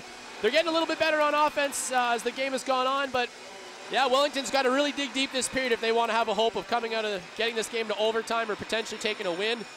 Otherwise, they'll be trailing heading back to Wellington on Sunday for Game 2 of this series. For sure, and of course Wellington, they always play hard in their own barn, and they always make things interesting. But Trenton, again, they've played Wellington hard in their building as well, taking them to overtime back on November the 21st with Abacur Ducas winning at 4-3 in overtime and then winning 5-1 on January the 23rd. Should be a great Game 2 as well, but we just got to finish this one first, and we'll see if Wellington can have any pushback here against Trenton in this 3rd period. I'm expecting Wellington to come out of this period like they were shot out of a gun. I mean, they're going to try and start fast, finish, check, everything.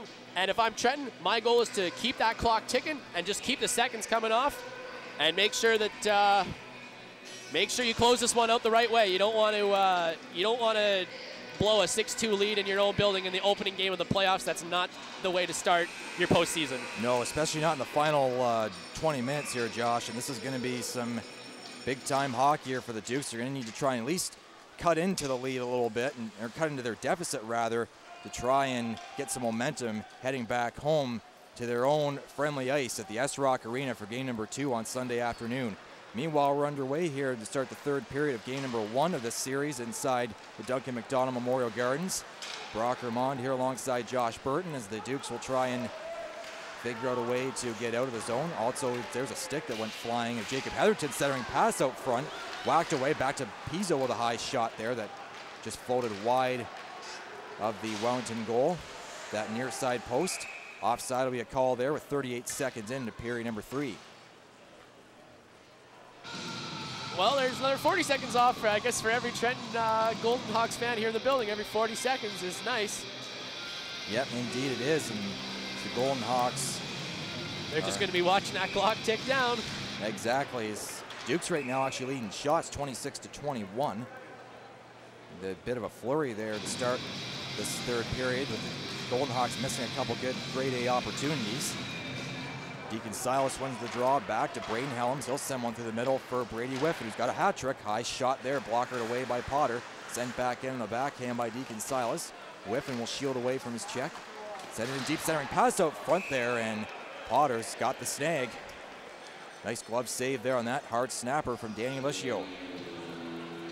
More of the same from Trent. More of the same. That line has been so dominant tonight. I mean, I don't know what Wellington's going to do to match up against us for the rest of the series. They don't seem to be able to do anything.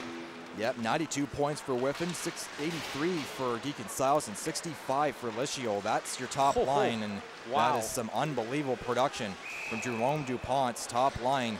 Way outscoring there the Dukes' top line, who's been pretty impressive of their own. Ducas, McEwen, and Cook, who have had 66, 61, and 50 points respectively. Yeah, that's some really good top-line talent both these teams have, and that's great to see. You know, you got to rely on your best players. As much of a cliche as it is, your best players really do have to be your best players, particularly in the playoffs. And so far for Trenton Goldehawks, their top line sure has been great. Yeah, it's definitely the truth. You need to have your top guys firing on all cylinders coming into the postseason especially, or else you're not going to go too far, and Trenton sure has so far. Don't expect Wellington, though, to lay down and play dead, though. They're going to try and battle their hardest to try and win back some momentum here, especially heading into Game 2 on home ice, as Helms will survey the ice, send one ahead to Lischio, who will slip it in just inside the Wellington blue line. Judson will hack it around. That's going to bounce out to center. Oliver can't beat him there. Gerdukas 2-on-1. He's got Cook with him. Gerdukas dragged and left it behind him, and McEwen can't drag around Helms either. Good solid play there by Braden Helms, number 93 in white. Weaving in his Deacon Siles, trying to split through the square of 4 red sweaters, but didn't work for him. And now Brody Morris will curl back behind his own net.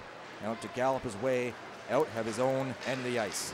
Got ahead to Cook, who will guide it the rest of the way in. Hewlett's got a hold of it though. Former defenseman, former Kingston Frontenac, and Coburg Cougar. Hinchenbergs will send one ahead, knocked down there by Soke. Wrestling his way in there is Zano, fending off a check. Goes across for Falco. Jake Falco fires it high and rifles it over top of the net. It's going to take one last little hop at the blue line and hop over top of Brody Morris's stick. Morris chases it back down again. It'll be chipped right in on Kapelmaster, and he will take the smart move and cover it up. Little chippy here after that one too, yeah? Indeed. Zano having a few words again. Zano's a fiery little guy, spark plug, and he's always wanting to get a goal and try and fire up his team. Yeah, he seems to be right in the middle of everything this whole game. He's always right there. Right at the start of the game, he was the first guy. He tripped a Trenton Goldehawk player maybe about 50 seconds into the game, and yeah, there he is right in the middle of everything again, scrapping it up. Yep, he's an interesting guy to watch for sure, but he's got to be absolutely annoying to play against though, for sure. A little pitbull to play against or something like that. Yeah, exactly. Lloyd, Chris driving in there. That was Christian Lloyd going hard in there against Brody Morris and wiped out. DeVito now will dangle his way in with his jersey flapping in the wing. Here's Cook. Kosick with a low shot that missed short side. Santoro picks up on the near side and gets wrestled off it there by Brandon Kosick. Kosick head up all the way, dropped it back. Dukes look to try and move the puck fluidly through the middle of the ice, and they will. Here comes Kosick down the far side, throws one right on. Kapelmaster the save, and a bit of a quick whistle there from the official. But a good solid stop by number 33. This is some good play. This is exactly, I think, what Trenton wanted to do. They've given up a couple shots here, but they're playing well, and the clock's ticking away. And I expect to see them. Yeah, here comes out. Here's their big line too. Yep, the big unit of Whiffen, Licio, and Deacon Silas. Trent. Pardon me. Go ahead, Josh. Oh, I was going to say, let's see what they can do this time. Whiffen will slide it to the middle for Licio. Taking it there, he'll send it in right in on Potter, and he will smother it up. Goldehawks, last time they played Wellington during the season on January 28th here in this building, 11-3 was the final score for the Trenton Goldehawks. And it was actually a pretty close game up until around maybe the end of the second or a little bit into the third period, where the Dukes took a 5-minute major penalty, and the Goldehawks scored on a good 2 or 3 times, and that was pretty much the end of the Dukes' night. It was a chippy affair as well, much like this one tonight. Maybe more so, as there's a shot from a sharp angle there from Donaldson. It's stopped by Potter. Hacked ahead by McCarty. Good job by Hinckenberg's getting on his knees there to keep it, but now he's has back up. Good shot there by St. Amand on. Left pad saved by Kapelmaster. Lavoie now will turn it out. He'll cross with Fargy. Stops up at the top of the circle. Fed one right into Hinckenberg with a chance. He just floated high and wide. Good chance there and tight now. Good job by Luke Hinchenbergs, though not normally known as an offensive defenseman, to pinch right in there and get a good opportunity. Hinchenbergs now has a hold of it again at center. He snaps one across. Hasselstein puts it off the stick of Donaldson. After the deflection, and Judson now will throw it up in the bench. Speaking of Connor Judson, he's a big physical, overaged American defenseman, hailing from Ohio, the city of Shaker Heights, Ohio. And he fits into their top 4 perfectly there, and he does everything you want from him. He can bang, he can shoot the puck, he can drive the possession. Solid all-around defenseman, exactly what you need on a team. Yep, and seems like Marty Abrams over the course of the season has let the big man sort of roam freely a little bit now. He's had 3 assists this season, but he's still looking for that first OJHL goal. He wants to get it before the end of the season, and Marty's let him roam freely and let him get the chances. You get some trust in your players when you play a little longer like that. You open them up a little bit, let them trust their instincts a little more. Exactly what you'd expect from an overager. You think they're going to be making the right choice, and that's what you expect of them. Yep, and you can only keep improving in junior hockey, and that's what it's all about, is development. And Connor Judson, even as a 20-year-old, can still always have room for development. Long shot, Kapelmaster will hold it behind his net and will leave it there for Christian Lloyd. Lloyd gets the start out from behind his own net, trying to handle a bouncing puck. Dishing off to Brady Whiffen now. Whiffen meandering his way in across the line, drops it back now. Held there by Helms. He'll walk it off the near far half wall over to Lloyd, and his shot got buried right in the legs of Will Cook. Helms will have to go back to pick it up again. Takes his time. Feathering one ahead, perfect on the stick of Lischio. Lischio looking to connect with Whiffen, he does, but the puck just rolled off of Whiffen's stick. Good recovery there though. And this big long reach. And the St. Mary's game of Deacon Styles will go backdoor. Whiffen looked like he almost had 4 there, but he got a little bit too excited there and let the puck roll off his tape again. And again, Wellington letting a player get right into the slot there with no defensive coverage on him. Yeah, that cannot happen, especially with a guy like Brady Whiffen on the ice. 30 seconds to go, and the Duke's too many men penalty.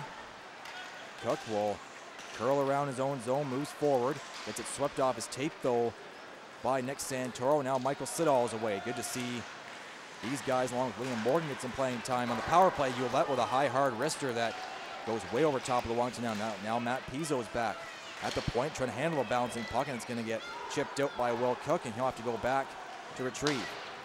Kapelmaster hammering his stick on the ice, letting his team know the penalty's over, and now the Goldehawks will end up icing the puck as soon as Marco Izzano left the box. Izzano was the one that served the penalty, the too many men infraction. And now Izzano talking with his teammates here. They're trying to figure out what they're going to do off this face-off. They've got a good chance here because some of those guys were out for a little while on that power play. Might be a little tired group of Trenton Goldehawks on the ice. Yep, and that line is going to have to stay on after the icing call. Duke's trying to work the cycle game here. Soke gets disallowed from the puck there, centering pass out in front. Kapelmaster's going to come right out to the top of his crease and smother it up. And we'll quickly get the out-of-town scores for you. Orangeville and Oakville in game number 1. 3-1 Orangeville is the score in the second intermission. Lucas Smilsky and Nichols, James McLaughlin with the goals for the Flyers. Jackson Bales the lone goal for the Blades. Saginaw Spirit draft pick. 1-0 Toronto Junior Canadians over North York Rangers. Aaron Spivak with the only goal so far for the Junior Canadians. Buffalo 3, Georgetown 0 in game number 2 of that series. That's going to be an upset if Buffalo can defeat Georgetown. Georgetown was the number 1 seed in the West. Farrell, Salerno, and Keelik with the goals for Buffalo. And then 1-0 Aurora in their game 2. Johnny Curran with the only goal for the Tigers. Brown moving his way in, setting much to the middle. Copeland right in with a chance. Good save made there by the catching arm of Justin Kapelmaster, coming right out to take that opportunity away from Andrew Copeland, who had just 2 goals this season for the Dukes. Donaldson will hack the puck in as it comes off the end, the sideboards. Judson goes back for it, uses his big frame to protect the puck from Donaldson. Goes ahead, it's going to get stopped there by Lischio, and now it'll hop up right once again in between the benches. I tell you that, what a save there from Kapelmaster, and he was ready as well on that puck. When it bounced out from behind the net there and was floating in his crease, no panic, no jittery movement that I saw earlier in the game, just calm, fluid, collected, picked it up, and made another big save too on that 2-on-1.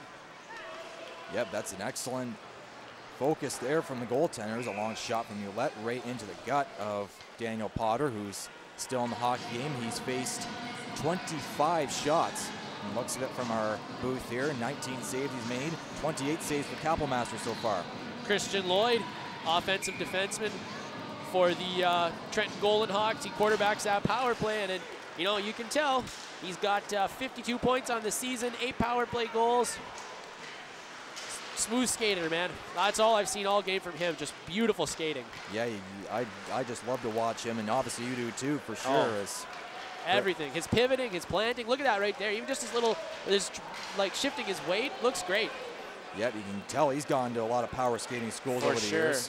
And his hip movement, he's really good with those hips. He gets them turned so well. Yeah, and he can really fly out there, and he almost goes, you say that you go fast, most players go faster without the puck. Christian Lloyd almost goes faster with the puck because he can just turn turns right on out. turbo boost. Yep, just turns right around his own net and just goes. The Oakville native, 19 years old, can still return next season for one last year of Junior A eligibility. And he'll be a big piece of this Goldehawks team next season for sure. Cook, low shot, save made Kapelmaster. Lischio's got the rebound. and he will carry it out through center. The two 19s both converge. Now the puck will squirt out to Will Cook, who will come meandering through the center. Gets it swept off there. Gerdukis with a good recovery for his line mate there. McEwen now gets a hold of it and wings it way over top of the Trenton net there. Whiffen now will come slowly through center. Gets it across Deacon Silas. Panetta trying to get over there to cut him off, and he did. Deacon Silas had to get the shot off quick, and he was already contending with a bouncing puck.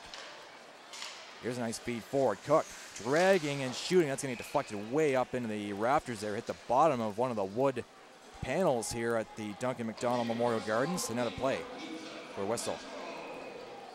Too much trying to break down guys one-on-one from the Wellington Dukes. They've been doing it all night. They're not using each other well enough. I see a lot of guys trying to break down a guy with a deke move or just try and turn the corner on him when they don't have a good angle. And sometimes I got to think you might have been better off to shoot or pass. And that's what's killed them a lot this time. They haven't been able to make much of their offensive possessions because of that. No, and at this point, Josh, they just need to throw the pucks on the net because they're down by 4 goals, and you got 11 and a half minutes to try and make a comeback here. But the Trenton Goldehawks are just doing such a great job of defending against the Dukes' offensive threats, and they've largely neutralized the McEwen-Gerdukis Cook unit tonight. McEwen does have a goal, though, the first Dukes goal early on in the second period, but other than that, that line has been completely neutralized. The Goldehawks will try and work the possession game again. Cycling right out front, the puck came scoring right on the stick of Wes St. Amand. He can't clear the puck there, and then he trips up Christian DeFelice there at the end of that play. Josh Suprika here. He's son of Belleville Bulls assistant coach Jason Suprika. Definitely expected to be a key contributor next season, and he's been good tonight. He's been in the face of a couple different of the Trenton Goldehawks, getting in hard on the forecheck. He just laid a nice hit on a Goldehawk defenseman right in front of us here. Solid player. Indeed he is, and he's going to come with a lot of skill next season for sure. He'll likely make a lot of improvements next season. He'll be counted upon by Marty Abrams to be one of the offensive catalysts for this Dukes team, especially with Joe McEwen and potentially Albert Gerdukis and Will Cook definitely gone from the team next season. Swept out now, stopped there by Morris. He'll send it in deep. Kapelmaster out of the net. He'll leave it there for Luke Hinchenbergs. Hinchenbergs, head on a swivel, turns his way back and will find Kevin Lavoie, who to try and get the hold of that puck there. It's going to get hacked to Donaldson now. He'll sweep it back. Fargy lost the handle on it there, though. Taken there, he'll try and jam away at it. Potter makes the save. The puck came loose and they stuck it in, but they're going to wave it off now. There's going to be some pushing and shoving again. Some more of the extracurriculars, and right in the middle of it is Fargy, Jake Falco, Ben Soke, and it looks like Tyler Donaldson.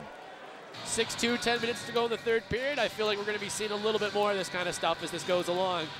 Wellington wants to start putting it in the mind of Trenton. All right, you got us on this one, but you might have beaten us on the scoreboard, but you're not going to beat us up.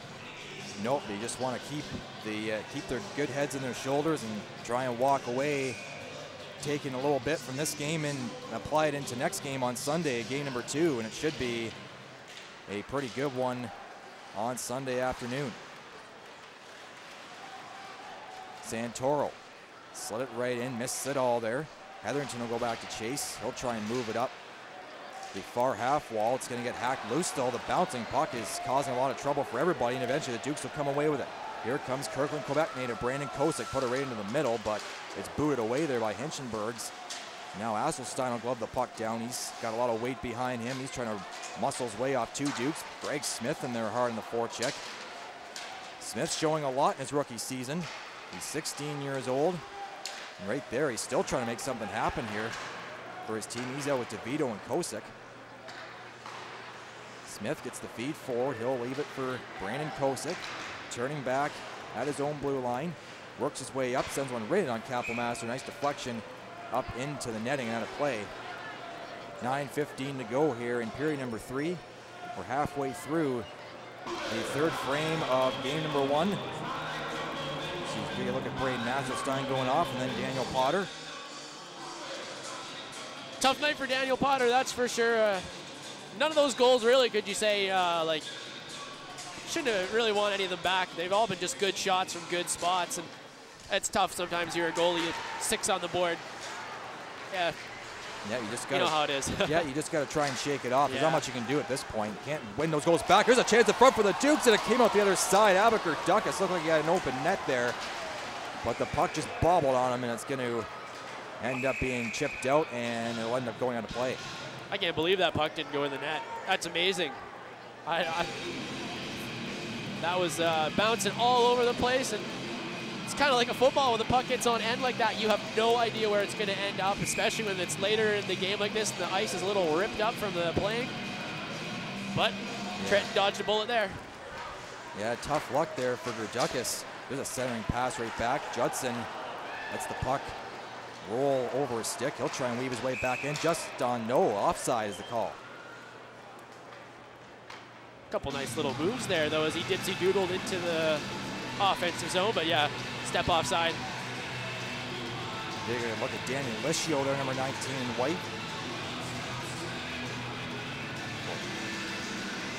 Lischio scored the first goal of the game for Trenton on the power play. Ulett will, actually it was not on the power play, it was even strength. It was the only goal in that first period for Trenton that wasn't on the power play, pardon me, but either way he got the first goal of the game for the Goldehawks, and a great setup by Brady Whiffen and Zach Deacon-Silas.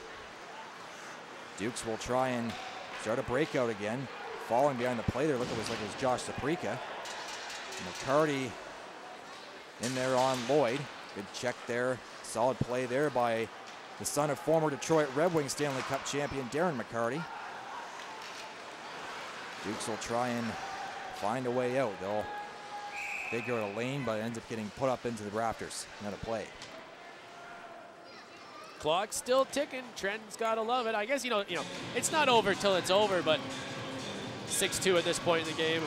A couple of the fans here as well seem to be thinking the same thing as a few people start to file out. 8:07 left to play here in the third. Trenton ahead by 4.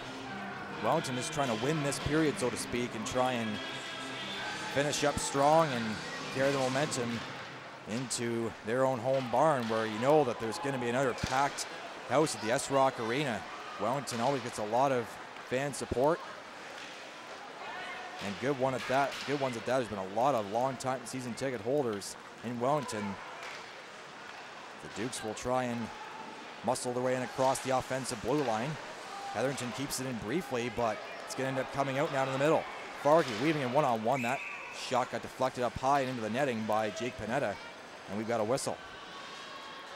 I think they've got some good fans here in Trenton as well. They filled up the building pretty good for tonight's game, that's for sure. Yeah, it's a wonderful crowd here for sure, Josh, and it's nice to see a lot of support from these small town cities like Wellington, like Trenton. Cobourg gets a lot of fans out to their building as well. They're into their first round playoff series with 6th-seeded Whitby coming in as the 3rd seed. There's a low shot to the goal. Potter sees it through and hangs on. Saw it through some good traffic there too. Yep, that's what size will do for you there. He's got the he's got the extra head above all of his teammates, so he can see through there. Gives you room to, peek around some corners and keep your eye on that puck. Yeah. Yep, sharp eyes there from number 1, and there's going to be a penalty on the play. Going to Trent, it's going to be, looks like Nick Santoro potentially going off. Number 71 in white. Dukes win the draw. I honestly don't know quite what happened on that one, to tell you the truth, Brock, but let's find out. Slashing's the call. Yep, might have taken that one last little whack at Daniel Potter at the end of the sequence, and I think that might be what did it. That's all it takes, and the referees want to try and keep the pace of the play going smoothly and not wanting anything crazy to happen. Copeland feeding in the middle. McEwen fanned out there. McEwen another try there. Nice shoulder save in there by Kapelmaster. Morris will keep it in momentarily. Had a man breathing down his back. Nice little drop. McEwen the one-timer there. Good set up there by Cook. This is a good power play from Wellington. Yeah, Wellington's managed to shake off their early game jitters and now look pretty strong in the power play. They've got 1 goal and 4 opportunities. This is their 5th. Blaine Oliver sends it down deep into the Wellington zone, taken there off the base of the end boards by Copeland. He'll leave it there. And Will Cook will wander away to center. He'll slide in the backhand. Going in there hard against Christian Lloyd, trying to force a turnover. He does. Duckus puts the rolling puck out to the point and keep in there by Morris. It was just out of Hunter Fargy's reach. Puck stripped down low again. Lloyd grabs a hold of it, wings it up the near side. Good keeping there by Copeland. Stopped it at the line with his skates, and then he just got absolutely pummeled by Lauren Ouellette. Now that'll lead to a rush for Lloyd. Long wrister will be handled nicely there by Potter. There'll be some more pleasantries exchanged in the corner, and it's Ouellette right in the middle of it again. Few extracurriculars happening here as the game starts to wind down. Andrew Copeland got absolutely rocked over here on this near side by Ouellette, and that's why those two were having a few words with each other. Shade over 6 minutes to go here in the third stanza. 6-2, Trenton leads. Whiffen leading the way with a hat trick. Danny Lischio with one. Lauren Ouellette with one. There's a steal by DeFelice. Mazzano trying to bump him off there. DeFelice ended up bumping him off that puck though, but now picking up the loose disc will be Brown. High wrister just floats wide of the blocker hand side. DeFelice just shoveled it out, but not too far. And now Hetherington will have to go back to it. Gets a hold of it. Sent one across to Panetta. Coming upon the final 5 seconds of Nick Santoro's penalty. He'll be standing up ready to come out. And he will come out. Here's a partial break now for DeVito in with a low shot. Good save made there by Kapelmaster. Brown to try out back door, and they score. That's a Marco Azzano tally right there, and it's 6-3 now for Trenton. And now a Trenton player gets right in the middle of the Duke's celebration. That's Blaine Oliver. And again, Trenton and Wellington, not a shift goes by without some extracurriculars happening, it seems. Great feed though by Brown. Great patience shown there by the Napanee native, and he finds the Curtis native, Marco Azzano, coming in back door, and he shovels it in. We'll get a look at a replay here. I was going to say, initially, nice stick there to knock the puck away first, but then everyone gets puck watching, and no one sees the Duke player coming in from the back door, and now it's in the back of the net, 6-3. Maybe Wellington's got a little bit of life here late. Yep, Trenton wanting to make sure that that doesn't happen, though. 5:21 to go. Lots of time for Trenton to shut things down. Hinchenbergs has it back inside his own blue line. Hasselstein ahead now. Lischio will turn back just inside his own blue line and go across his body to Hasselstein. Will shoot it in deep. And that goal from Azzano all started with the failed partial break by DeVito, as you mentioned, with that nice active stick from Brady Helms. But unfortunately, it ended up leading to a Duke's goal anyways. As I mentioned, Luke Brown showed great patience there and hooked it right out in front to the slot area, and DeVito made no mistake. Falcao. Head to McCarty. Falco rather. Sabrika ducks a check there. Threw one right to the goal, right through the blue paint.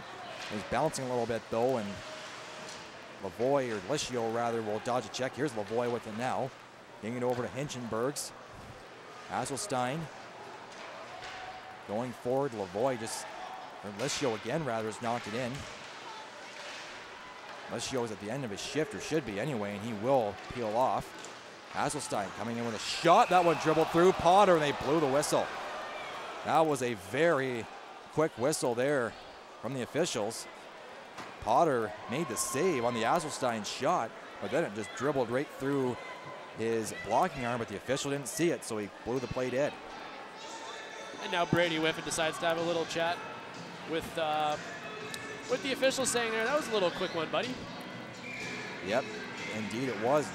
They'll have to try and shake that one off, though. They can afford to laugh and smile a bit right now, though. They got a 3-goal lead. Yeah, I can tell you Brady Whiffen would not be laughing about that if it was a tie game right now. No, definitely not. He'd be pretty fired up for sure, as there's a floating puck right to the net, knocked down there by Deacon Silas. On the flyby there. Vargy grabs a hold of it. Good keep in there by Will Cook. Good read. Great read on that play. Indeed. And Will Cook's a smart hockey player. There's a nice keep in by Copeland, and he'll jam it through.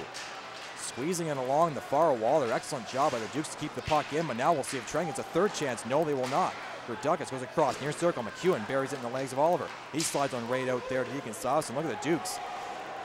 Duckus got his stick held there, no call. Now we'll see if the Goldehawks can finally clear the puck. They will. Cook took a healthy run though at Whiffen.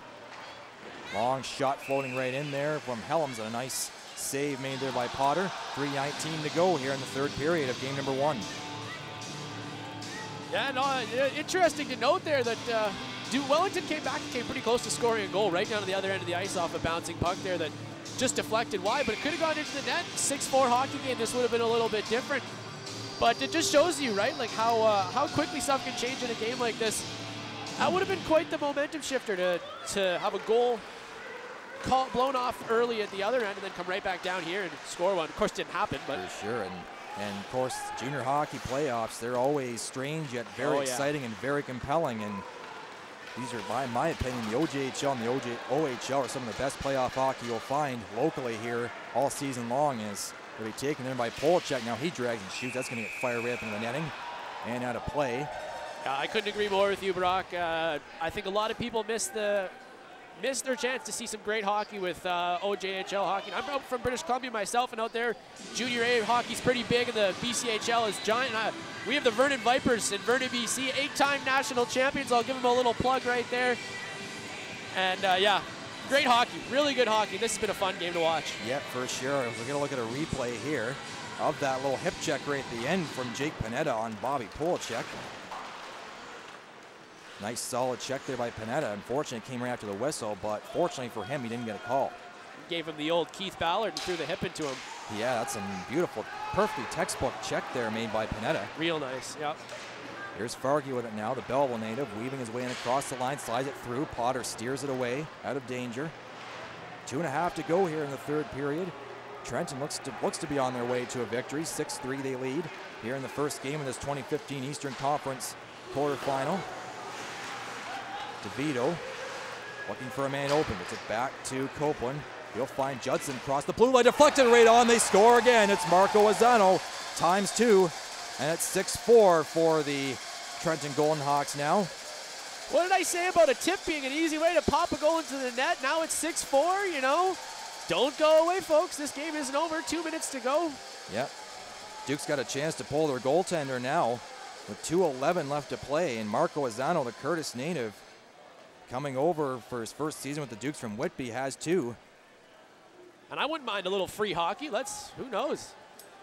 Let's get a replay of that goal there and see what happened on that one. Just a little deflection in front. Right place at the right time, and goes over the shoulder of Keppelmaster in the back of the net, 6-4. Yep. Let's see what Wellington can do here. Nice floating wrister there from Connor Judson as well. And Connor Judson's just such a smart hockey player, smart defenseman, knows how to pick his shots. Right there is another good opportunity there for the Dukes. Centering pass gets broken up there. Good job by Oliver to lift the stick of McEwen, and now Whiffen will get it forward to Lischio. Sweeps one right on goal. Good save made there by Potter. Beacon Silas left it behind him there, and then falling down at the end of that play. It looked to be McEwen, as Gerdukas will try and beat his man to the inside. Helms, but a good job there to body him off. The end of the play, Oliver gets it ahead, just out of the reach of McEwen. Lischio picks it up. Nice back check by McEwen there to steal that. Yep, excellent job by the Campbell Fur native. Here's a chance now for the Dukes. 2-on-1. Cook stops up, waits, shoots. Keppelmaster the save. And then Helms takes him out of the play with a good solid check. Feathering it through now, Whiffen. Picking it up, dragging, shooting right on. Good save made there by Potter. Taken by McEwen. He'll leave it there for Jake Panetta, who got hammered right in the bench with a good solid check. Now there's going to be some pushing and shoving right near the bench as Christian Lloyd streaked in across the line, got a shot blocked. I think Wellington's going to get a penalty for that one. Let's see. Oh, whoa. That was a nice little elbow to the head there from Ouellette. I was just about to say what happened there, and we'll get a look at it here on your screen. Oh, and now he's giving him a little spear too, yeah. And well, I wouldn't be surprised. I wouldn't want an elbow in the face either. No, that's not too comfortable. No, let's see who gets the penalties out of this one. Might be, are they going to do coincidental offsetting? No, just going to be Ouellette for the elbow. Yep, Ouellette's definitely going off for sure. 37-32, the Dukes leading shots, but they're still down 6-4. Wellington's getting a guy in the box too now. Yep, there goes Cook. Two men going to the box for Wellington. Let's see, we'll have to wait and see what, not 2 men, apparently not. One, they're just going to go over there to discuss. Let's see what they finally get the calls. Should be offsetting going to both teams. Panetta will have a chat with the officials over near the timekeeper's bench. Might be coincidental because they weren't at the same time. Let's see. Well, I'm not sure what they're going to call this one. We got a little stop now with 54 seconds remaining in the game. Yep, likely the Dukes, if they manage to get a power play to this, which doesn't look like they will, they'll have to pull Daniel Potter But either way, they're going to have to pull him anyway, as now Tyler Donaldson will have a chat with the officials over in the middle of the ice. Donaldson is committed to Potsdam College for next season. He'll be missed. He's a heart and soul type player for this Trenton Goldehawks team, and he will definitely be sorely missed next season. His leadership and gutsy efforts night in and night out. Jerome DuPont is going to really have to rely upon one of his veteran guys like a 95 like Christian Lloyd or Blaine Oliver, or potentially a guy like Braden Nasselstein to try and take off the load that was left by Donaldson this season. Yeah, they'll have to find a new captain next year, see who rises to the occasion, see who they decide is the right fit for this team. Refs still discussing things, chatting with the bench now. I think the coaches just want to know what the final calls are. Now I think we're going to get back underway. Here we go. Draw one by the Goldehawks. Rolling back to the Trenton line. Lloyd will lift it to center there. Donaldson knocked down his man and will carry it forward. Lining firing. That one's going to graze the top of Potter's blocker and just wide. Morris will gather it up and look to put it forward to McCarty. He will softly get it ahead, but Saprik accidentally took out his man there. Lloyd, and Christian Lloyd's a bit slow to get up. He looks to be okay though now, trying to shake off a little bit of the cobwebs. Approaching 20 seconds to go here in the third. Duke's trying to get something started here. They're running out of time though. Nice hit there. Solid check by Kevin Lavoie, and now the play will be whistled dead with 14.7 seconds left. And while we have a moment here, we just want to thank all the Loyalist TV New Media third-year crew for helping out with this broadcast tonight.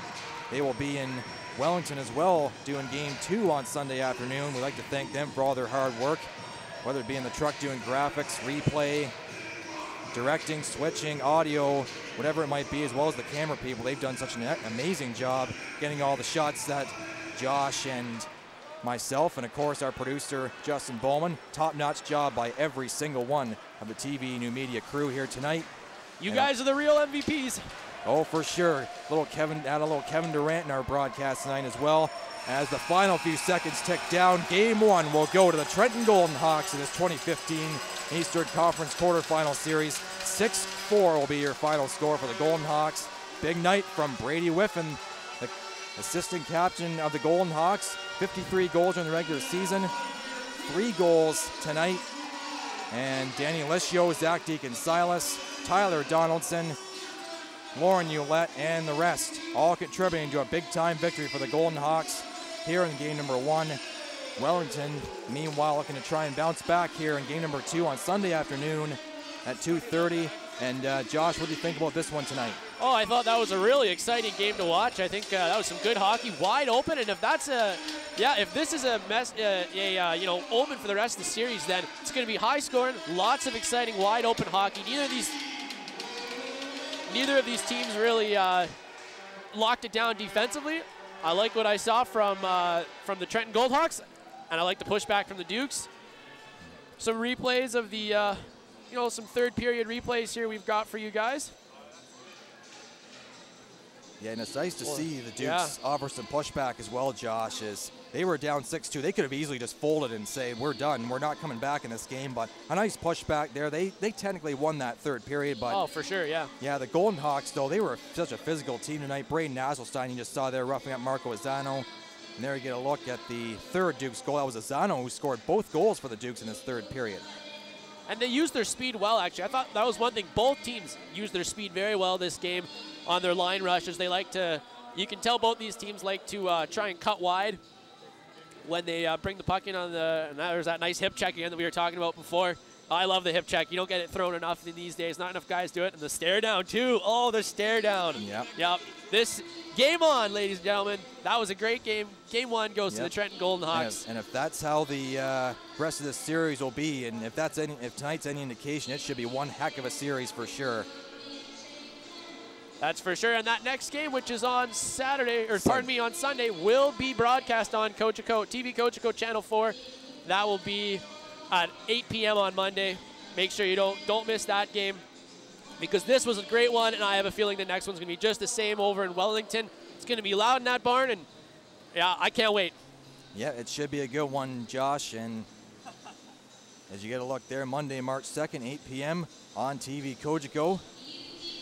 And for Josh Burton and all of our TV New Media Loyalist third-year crew, my name's Brock Ramond, and we'll bid you good night from the Duncan MacDonald Memorial Gardens here in Trenton, Ontario. Final score, Game 1, 2015 Eastern Conference quarterfinals, Goldehawks 6, Dukes 4.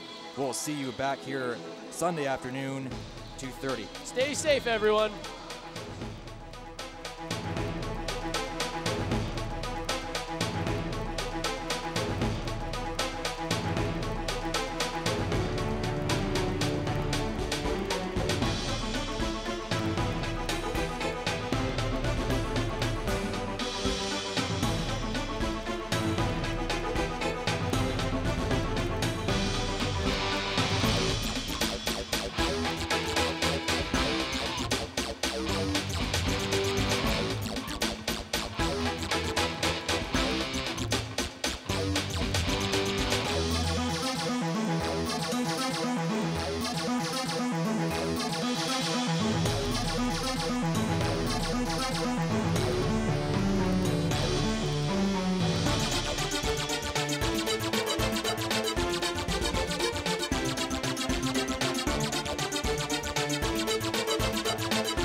The preceding program has been a presentation of TV Kojiko Sports.